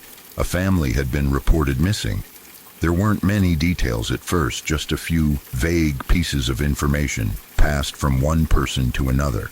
No official statements, no clear timeline, no names shared openly yet. Just the unsettling fact that an entire family had seemingly vanished. I didn't know much about them. I still don't. I was only told a few things, and even those were unclear. I don't know how many people were in the family, how old they were, or where exactly they lived. All I knew was that they had gone out on a boat ride and never came back. In a place where boating is common and usually safe, that alone was enough to make people uneasy. Boats don't just disappear without a trace. Families don't just vanish without someone noticing. What made the situation feel even stranger was something my father mentioned later that same day. He hadn't known about the missing family at the time, not when he saw what he saw. To him, it was just something odd, something that didn't quite make sense but also didn't seem important enough to dwell on. It was only after the news of the missing family started circulating that his memory of that moment took on a much darker meaning. Earlier that Thursday, my father had been near the water. He spends a lot of time around boats and docks, so seeing unusual things doesn't always stand out to him right away. But this time, something caught his attention. He saw one boat dragging another boat behind it, not towing it in an organized or professional way, but dragging it in a way that looked rough and careless. The second boat didn't appear to be occupied. It wasn't moving on its own. It was just being pulled along, almost like it didn't matter what condition it was in. At the time, my father didn't think much of it. Boats get towed all the time for mechanical issues. Sometimes people help each other out on the water. Sometimes boats break down. There are plenty of harmless explanations for one boat pulling another. So he watched for a moment, noted that it looked strange, and then went on with his day. Later, when I heard about the missing family, I mentioned it to him. I asked him if he had heard anything, if he knew anything more than what was being said. That's when he brought up what he had seen earlier. The timing immediately stood out. The family had gone missing on a boat ride that same day, and on that same day, my father had seen a boat dragging another boat away. I asked him why he thought it mattered. At first, he hesitated. He didn't want to jump to conclusions. But then he shared his theory, and once he said it out loud, it was hard not to feel a chill run through me. He believed the family may have been murdered. According to his theory, the people responsible didn't just want to hurt the family, they wanted the boat. Boats can be valuable, especially if they're in good condition. They can be sold, stripped for parts, or used for other crimes. If someone wanted to steal a boat without drawing attention, killing the owners and making it look like an accident or disappearance would be one way to do it. The image in my head was immediate and disturbing. A family out on the water, trusting that they were safe. Maybe they thought it would be a relaxing trip. Maybe it was something they did often. Then, at some point, they encountered the wrong people. People who didn't see them as human beings, but as obstacles standing between them and something they wanted. If my father's theory is right, the family's boat was taken by force. The original occupants were removed, one way or another. The empty boat was then dragged away, possibly to avoid suspicion, or because it couldn't be driven normally anymore. The idea that the boat my father saw being dragged could have belonged to that family is horrifying. What makes this even harder to process is how quiet everything feels. There's no dramatic footage, no clear suspect, no answers, just absence. A family that didn't come home. A boat ride that never ended the way it was supposed to. A strange sight on the water that now feels impossible to ignore. I keep thinking about how many crimes go unnoticed at first because they blend into everyday life. A boat towing another boat doesn't automatically signal danger. It's only when you connect it to something else, like a missing family, that it becomes alarming. By then, it may already be too late. My father has replayed that moment in his mind over and over. He wonders if he should have paid more attention, if he should have reported it, if there was anything about the boats that could have helped identify them later. But at the time, there was no reason to think it was connected to anything serious. That's the cruel part. Most people don't realize they're witnessing something important until after the fact. The idea that people could kill an entire family just to steal a boat is hard to accept, but it's not impossible. History is full of crimes that started with greed and ended in tragedy. When money or valuables are involved, some people stop seeing others as lives and start seeing them as problems to eliminate. What haunts me the most is thinking about the family themselves. Wherever they are, whatever happened to them, they didn't deserve it. They went out on the water expecting to come back. They probably didn't imagine that their trip would turn into the last thing they ever did together. Their loved ones are now left waiting, hoping, and fearing all at once. There's also the possibility that my father's theory is wrong. Maybe the family's disappearance had nothing to do with the boats he saw. Maybe the dragging was unrelated. Maybe it was just a coincidence. I want to believe that. I want to believe there's another explanation, something less violent, something that ends with the family being found alive. But coincidences are hard to ignore when the timing lines up so closely. Every time I think about it, my mind fills in the gaps with worst-case scenarios. Silence on the water, an empty boat, people who know exactly what they're doing and how to make others disappear. It makes the world feel smaller and more dangerous than it did before. Now, whenever I hear about the search efforts, I think about that boat being dragged. I think about how easily evidence can move, how quickly it can vanish. Water hides things well. It erases tracks. It swallows proof. If something terrible did happen out there, finding answers may take a long time, if it happens at all. For now, all anyone can do is wait for updates, wait for discoveries, wait for confirmation of what really happened. The uncertainty is heavy. It hangs over the situation like a cloud that refuses to move. Whether my father's theory turns out to be true or not, one thing is certain. A family is missing, and that alone is a tragedy. Someone, somewhere knows what happened. And until the truth comes out, every strange detail, every unexplained sighting will feel like a possible piece of a much darker puzzle.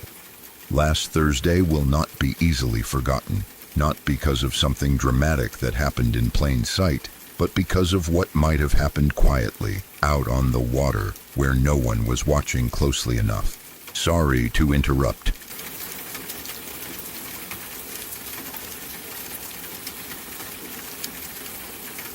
In 2014, a ferry set out on what was supposed to be a normal journey in South Korea. On board were more than 300 people, most of them students on a school trip. For many of them, it was meant to be a break from routine, a chance to travel with friends, laugh, take photos, and make memories they would talk about for years. Parents watched their children leave with packed bags and excited smiles, trusting that they would return home safely in a day or two. No one imagined that this trip would end in one of the worst maritime tragedies in the country's history. The ferry was large and familiar, a vessel that had made similar trips before. To the passengers, especially the students, it felt safe simply because it existed. People tend to trust things that look official and routine. The crew wore uniforms. The announcement sounded calm and professional. Everything about the situation suggested that they were in good hands. That sense of trust would later become one of the most painful parts of the story. As the ferry moved through the water, something went wrong. The ship began to tilt. At first, it wasn't dramatic. A slight lean can feel strange, but not immediately dangerous. Some passengers may have thought it was just a turn or a temporary imbalance. But the tilt grew worse. Objects started sliding across the floors. Furniture shifted. People struggled to keep their balance. Confusion spread quickly, especially among the students, many of whom were still in their cabins. During this time, announcements came over the loudspeaker. The captain and crew told the passengers to stay calm. They told them to remain where they were. They assured everyone that the situation was under control. Teachers repeated these instructions to the students, telling them to listen, to stay put, to trust the adults and the crew.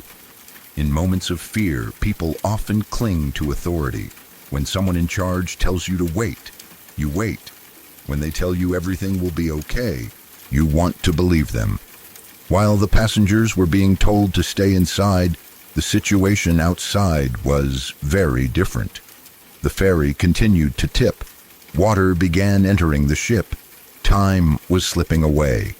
And yet, the people who were responsible for the safety of everyone on board did not act as they should have.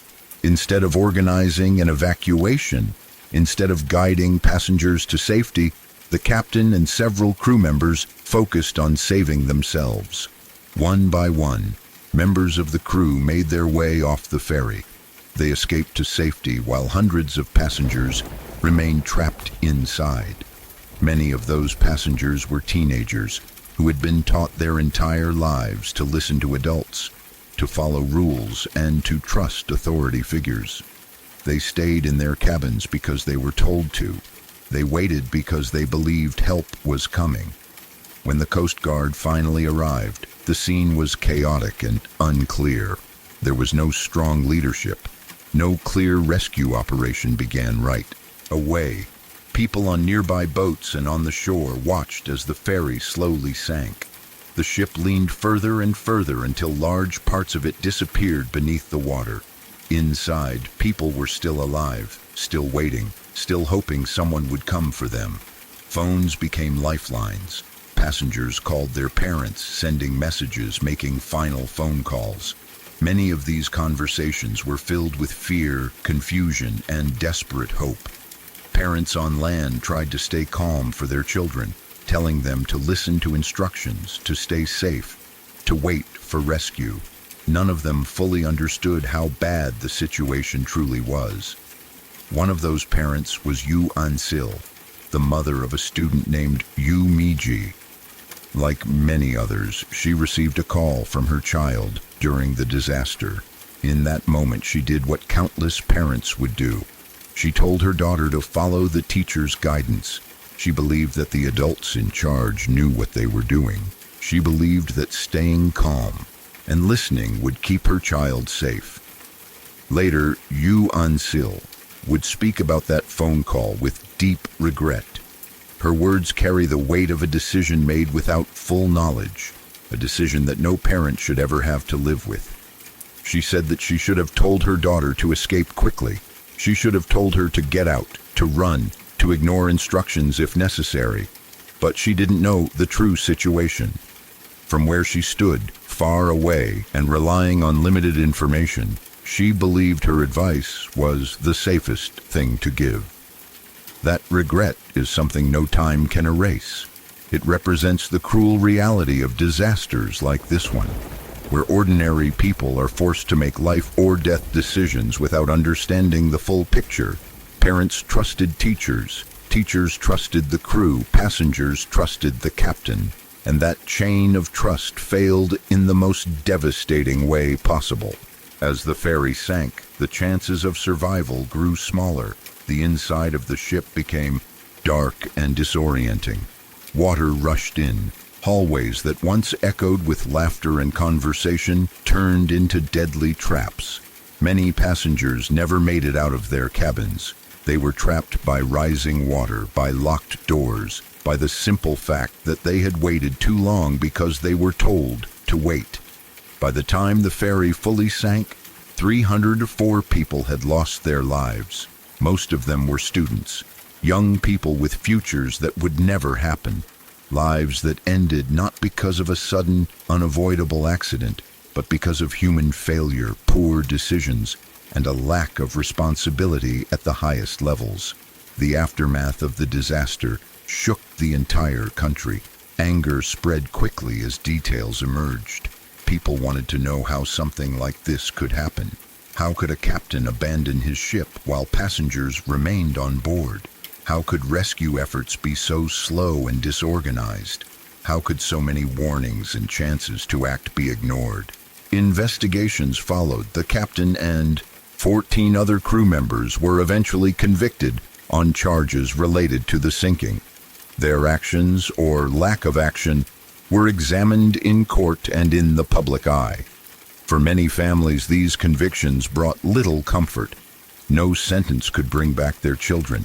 No punishment could undo the pain of unanswered phone calls and empty bedrooms.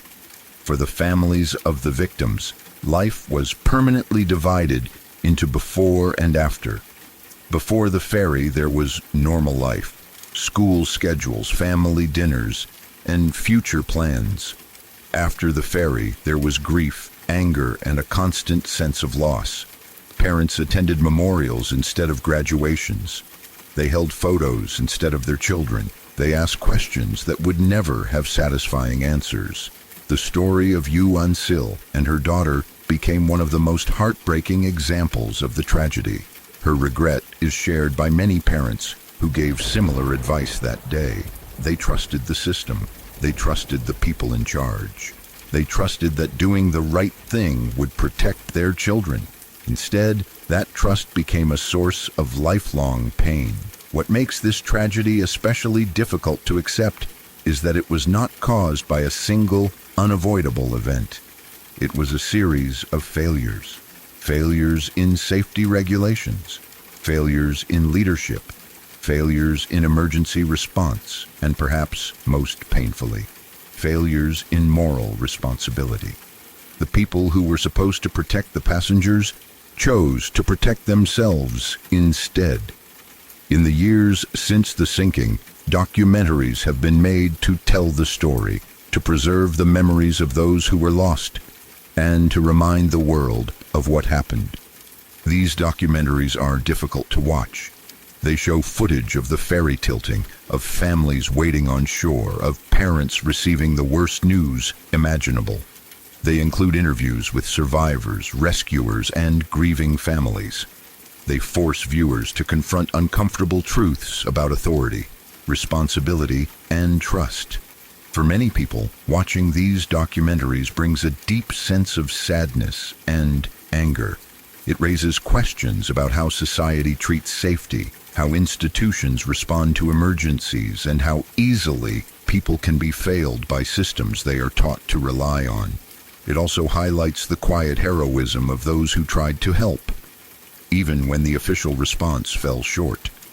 The sinking of the ferry remains a symbol of national trauma in South Korea. It is remembered not just as an accident, but as a lesson written in loss. Schools, families, and communities continue to talk about it, not because they want to relive the pain, but because they want to prevent something like it from happening again. For the families of the 304 people who died, remembrance is both a duty and a burden. They carry the stories of their children, their siblings, their loved ones. They speak their names. They demand accountability. And they live with the knowledge that their lives were forever changed by a series of decisions made in moments of fear and selfishness. This tragedy reminds us that in emergencies, words matter, instructions matter, leadership matters. Telling people to stay calm and wait can be deadly if it is not backed by action and truth. Trust, once broken in such a profound way, is incredibly hard to rebuild. Above all, the sinking of the ferry is a story about ordinary people placed in an extraordinary and terrifying situation.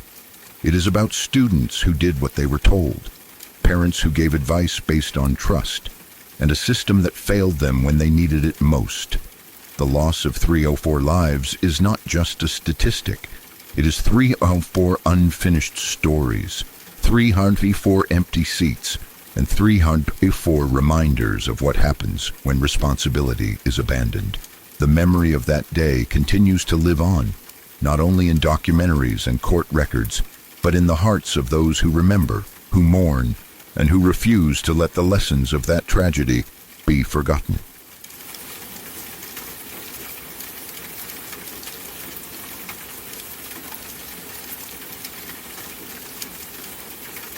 I grew up in a place so small and quiet that most people have never heard of it, and the ones who have usually picture something harmless and old-fashioned. My hometown is Lititz, the kind of place people associate with Amish buggies on back roads, craft fairs on the weekends, and historic buildings everyone treats like sacred objects.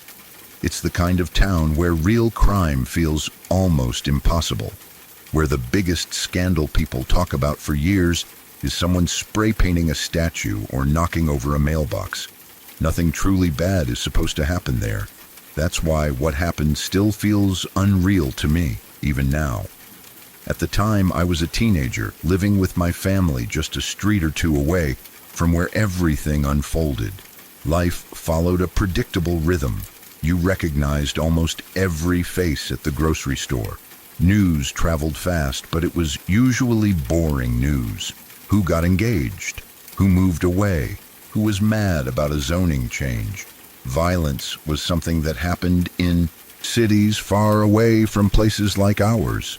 There were 2 kids in town who were dating. Everyone knew who they were, or at least knew of them. Both were homeschooled and raised in very strict evangelical Christian households. I'm not saying that as a judgment, just as context, because in a town like ours, those details matter. People knew which families went to which churches. They knew who homeschooled and who didn't.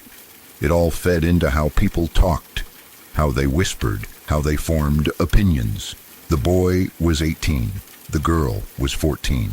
Even in a conservative town, that age gap made people uncomfortable once it became known. At first, though, it wasn't widely discussed. Rumors existed, but nothing was confirmed publicly. Eventually, it came out that the 2 were not just dating in the innocent sense. They were in a sexual relationship. When the girl's parents found out, everything changed. Her parents decided to confront him directly. They called him and told him to come over to their house so they could talk. In their minds, it was probably going to be a tense conversation, maybe an argument, maybe a threat to go to the police, maybe a demand that he stay away from their daughter forever. In a town like Lititz, that's how people think conflicts end, with yelling, with shame, with someone being told to leave and never come back. What many news articles later glossed over or barely mentioned at all was how he showed up that night. According to reports and what later came out, he arrived at their front door carrying a canvas bag filled with guns. Not one gun, multiple. The father noticed immediately. He saw the bag, understood what it was, and told the kid to go put the guns away before they talked. And incredibly, the boy did. He went and put the bag away, then came back inside. That detail has always stuck with me. The idea that there was a moment where this could have gone differently. A moment where someone saw danger, acknowledged it, and still believed things could be handled calmly. It shows how deeply people in that town believed in reason, in conversation, in the idea that nothing truly horrific could happen in their living room. They sat down and talked, or argued. No one knows exactly what was said, only that it went on for a while. Voices were raised, emotions were high, the parents were angry, protective, probably terrified. The boy was defensive, emotional, and clearly unstable. Eventually, the conversation reached a breaking point. The parents told him to leave. That's when everything shattered. He stood up and, within seconds, pulled out a gun and shot both parents in the head. They were standing within 6 feet of each other. There was no struggle, no warning, just sudden, brutal violence. the kind of violence that doesn't belong in a place like Littitz, the kind that feels like it was dropped in from another world. One of the younger daughters saw it happen. That fact alone is hard to process. A child, witnessing her parents being executed in their own home by someone they had invited inside. That image is something no one should ever carry, especially not a kid. After killing them, he didn't immediately flee alone. The 14-year-old girl went with him willingly. That's another part people struggle to understand. She believed they were going to start a new life together. She believed, somehow, that this was the beginning of something, not the end of everything. Whether that belief came from manipulation, fear, love, or shock is impossible to say, but she got into the car with him and left. They made it as far as Indiana. Somewhere along the way, reality caught up with them. He crashed the car. That's when everything finally collapsed. Police became involved. The story exploded beyond the town. National headlines followed. Suddenly, Littitz was being talked about on the news for something other than pretzels and tourism. For people outside the town, it was a shocking story. For people inside it, it was something else entirely. It felt like the ground had shifted, like the rules we all believed in no longer applied. If something like that could happen here, then nowhere was truly safe. What made it even more disturbing for me personally was how close it all was. This didn't happen across town or in some distant neighborhood I'd never been to. It happened the next street over from my house, close enough that I could walk there in minutes, close enough that I had passed that house countless times without ever thinking twice about it. That night, I wasn't even home. I was staying at a friend's place. I went to sleep without knowing anything was wrong. No sirens woke me, no shouting, just a normal night, or so it seemed. When I woke up the next morning, my phone was full of voicemails and missed calls. People I knew, people I barely knew, people asking the same question over and over. Are you okay? Is your family safe? Do you know what happened? At first, I didn't understand why anyone was calling me. Then the messages started making sense. People didn't know exactly where it had happened yet. They just knew something terrible had occurred nearby. They were checking on each other, trying to make sure no one they loved was involved. That's when it hit me how fragile everything really was. How easily it could have been someone else's house. How easily it could have been my family.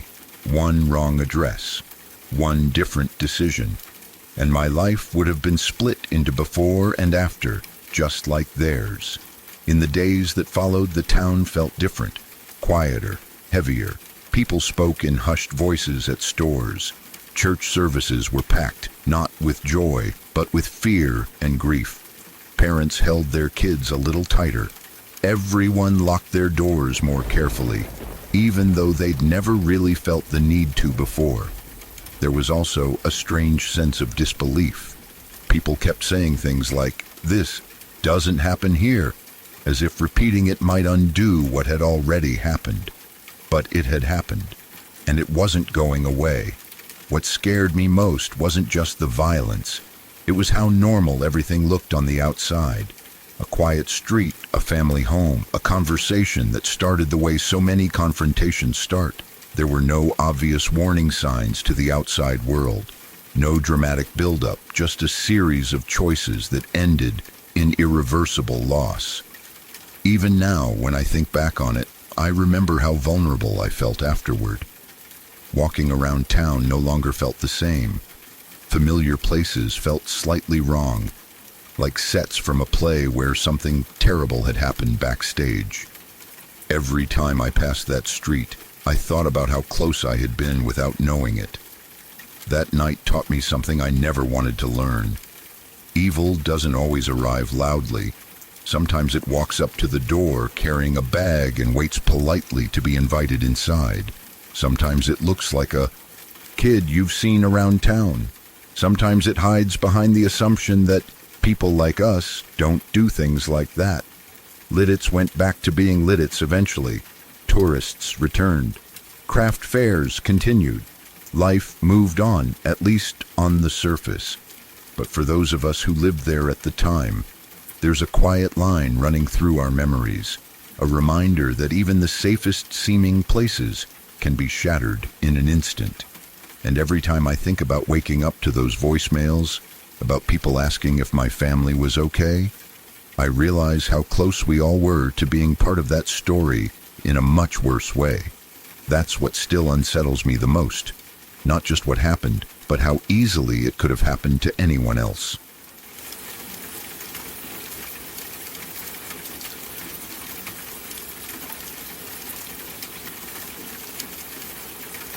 I was around 13 or 14 when this happened. Old enough to be allowed out at night with friends, but still young enough that everything felt bigger, stranger, and more intense than it probably would now. It was one of those nights that seemed completely ordinary at the time, the kind you don't think twice about until years later, when a single memory refuses to fade, no matter how much you try to explain it away.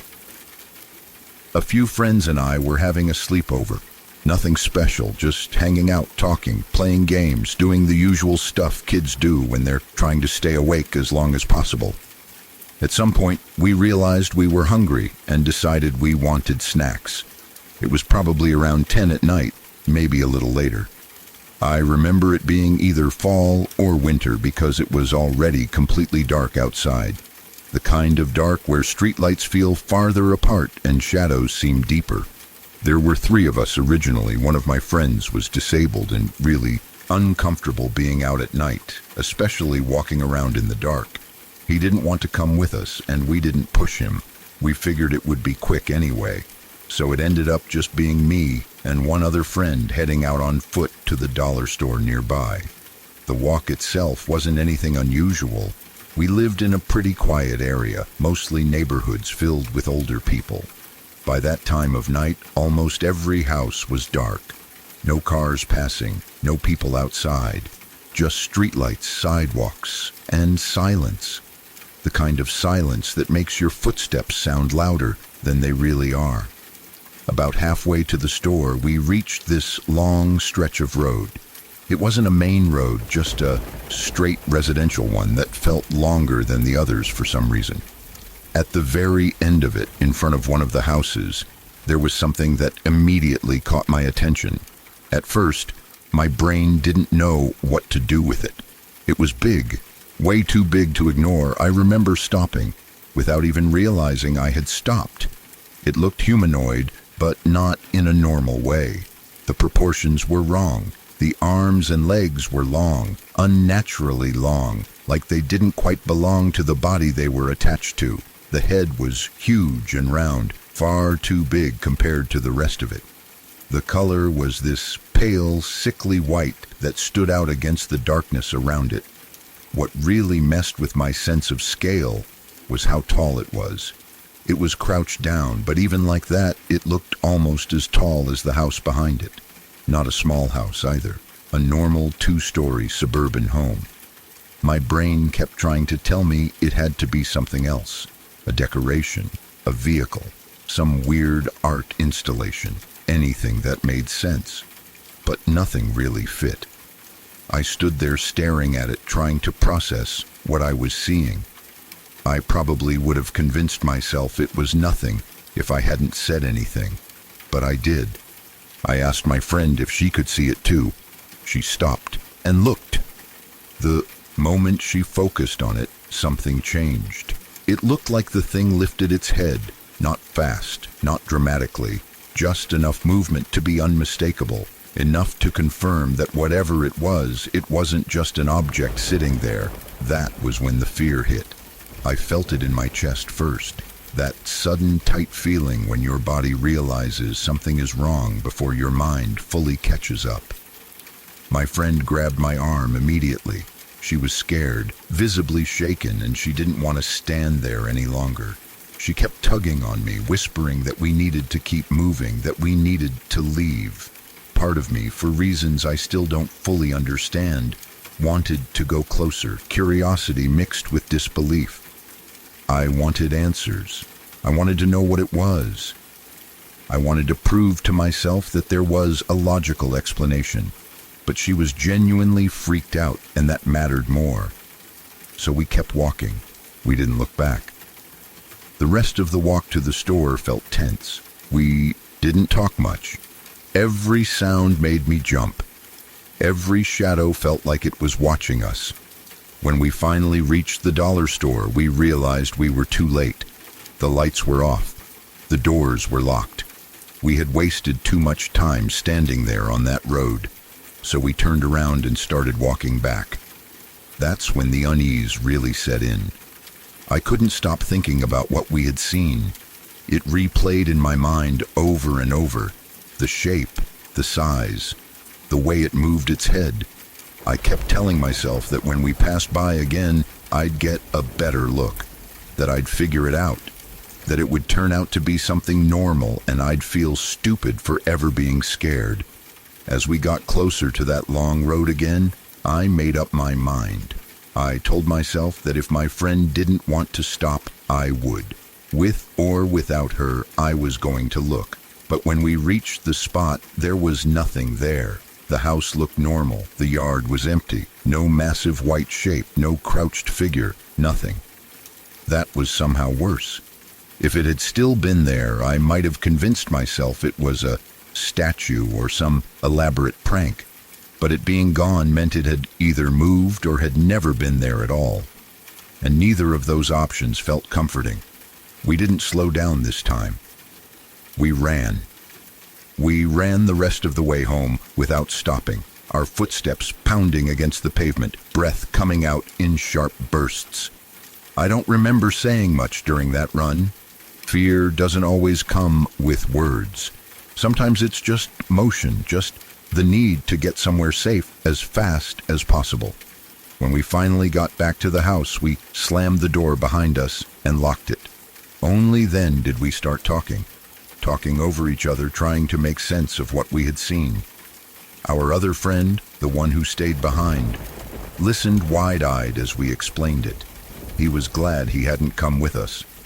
We didn't sleep much that night. Years have passed since then, and I've never seen anything like it again. I still think about it sometimes, especially when I'm walking at night or driving through quiet neighborhoods. I live in Idaho, and over the years I've heard plenty of stories from other people who claim to have seen similar things. Tall, pale, humanoid figures, creatures with long limbs and strange movements. Some people talk about things like the rake, and I don't know. Maybe. I'm not saying that's what it was. I honestly don't know what it was. I've tried to come up with explanations. Maybe it was some kind of display. Maybe it was machinery.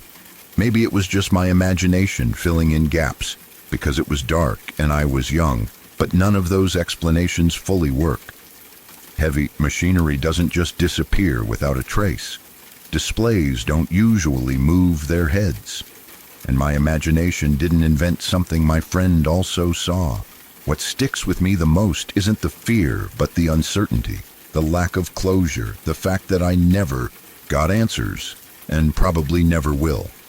It's one of those experiences that sits in the back of your mind, quietly reminding you that there are things you don't understand and maybe aren't meant to.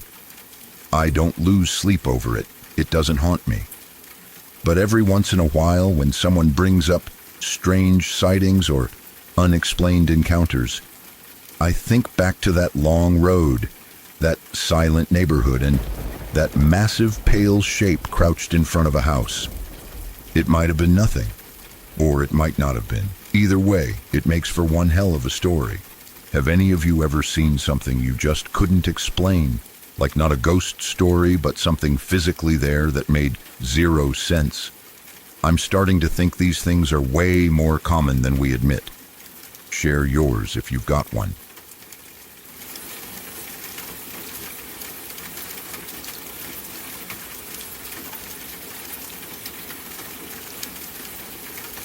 This is a story my father used to tell me when I was a teenager, and the way he told it always stuck with me. It wasn't dramatic or sensationalized. He told it in a quiet, serious tone, the kind that lets you know he isn't trying to scare you for fun. He was telling it because it was real, because it happened close to home, and because it showed how dark things could get in a place that already struggled with a lot of problems. So I'll tell it the way he told it to me. In 1989, this happened in Gillette, my hometown. Gillette has always had a complicated reputation. On the surface, it looks like a normal working town, built around energy jobs and industry. But for a long time, it also had a serious methamphetamine problem. People didn't always talk about it openly, but everyone knew it was there. Addiction, mental illness, and violence weren't rare the way they should have been. There was a woman named Laura Lee Rice. According to my father, she was heavily involved with meth at the time, though later she would be diagnosed as schizophrenic. Whether the drugs made her illness worse or simply existed alongside it, no one could really say for sure. What mattered was that she was deeply unwell, living inside a reality that no one else could see or understand. At some point, she began having severe hallucinations. In her mind, she was being visited by Medusa, not the mythological figure as a story or symbol, but as something real and commanding. Medusa, in her hallucinations, told her that her children were not actually her children. She believed they were evil clones, replacements that had been put there to deceive her. The real children, she believed, had been taken. She had 2 daughters. One was only 4 months old. The other was 15 months old. Babies, completely helpless. According to what my father said, Laura believed that if she followed Medusa's instructions, her real children would be returned to her. She believed this completely. There was no doubt in her mind. To her, it wasn't murder. It was a twisted kind of rescue mission. What happened next is almost impossible to understand unless you accept that she was not living in reality anymore. She killed both children and dismembered them. My father never went into graphic detail, and I won't either. He didn't need to. The horror of it didn't come from gore, but from the fact that it was done to babies by their own mother, driven by delusions she believed were absolutely real. Afterward, she placed the bodies, heads, and arms into different sacks. She separated them deliberately, believing this was part of what Medusa demanded. One of the most disturbing parts of the story is what she did next. She put the heads into the trunk of the children's father's vehicle. He didn't know. According to my father, the father was completely unaware of what had happened or what was in his car. The rest of the remains were placed elsewhere, hidden in different locations. In her mind, this was all part of a ritual. She believed that by doing this, Medusa would bring her real children back to her. She wasn't trying to hide what she had done in the way criminals usually do. She believed she was following instructions from something powerful and real. When the truth came out, the town was shaken. Gillette wasn't a huge place, and news like that spread fast. People didn't want to believe it at first. Stories like that feel unreal when they happen close to home.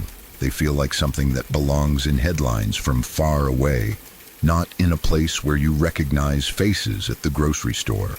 Eventually, Laura Lee Rice was diagnosed with schizophrenia. The case became an example of what can happen when severe mental illness goes untreated, especially when combined with drug abuse. There was no simple explanation that made it easier to accept. Drugs alone didn't explain it. Mental illness alone didn't explain it. It was the combination, the perfect storm of a broken mind, addiction, and a lack of intervention. When my father told me this story, he wasn't trying to shock me. He wasn't telling it as entertainment.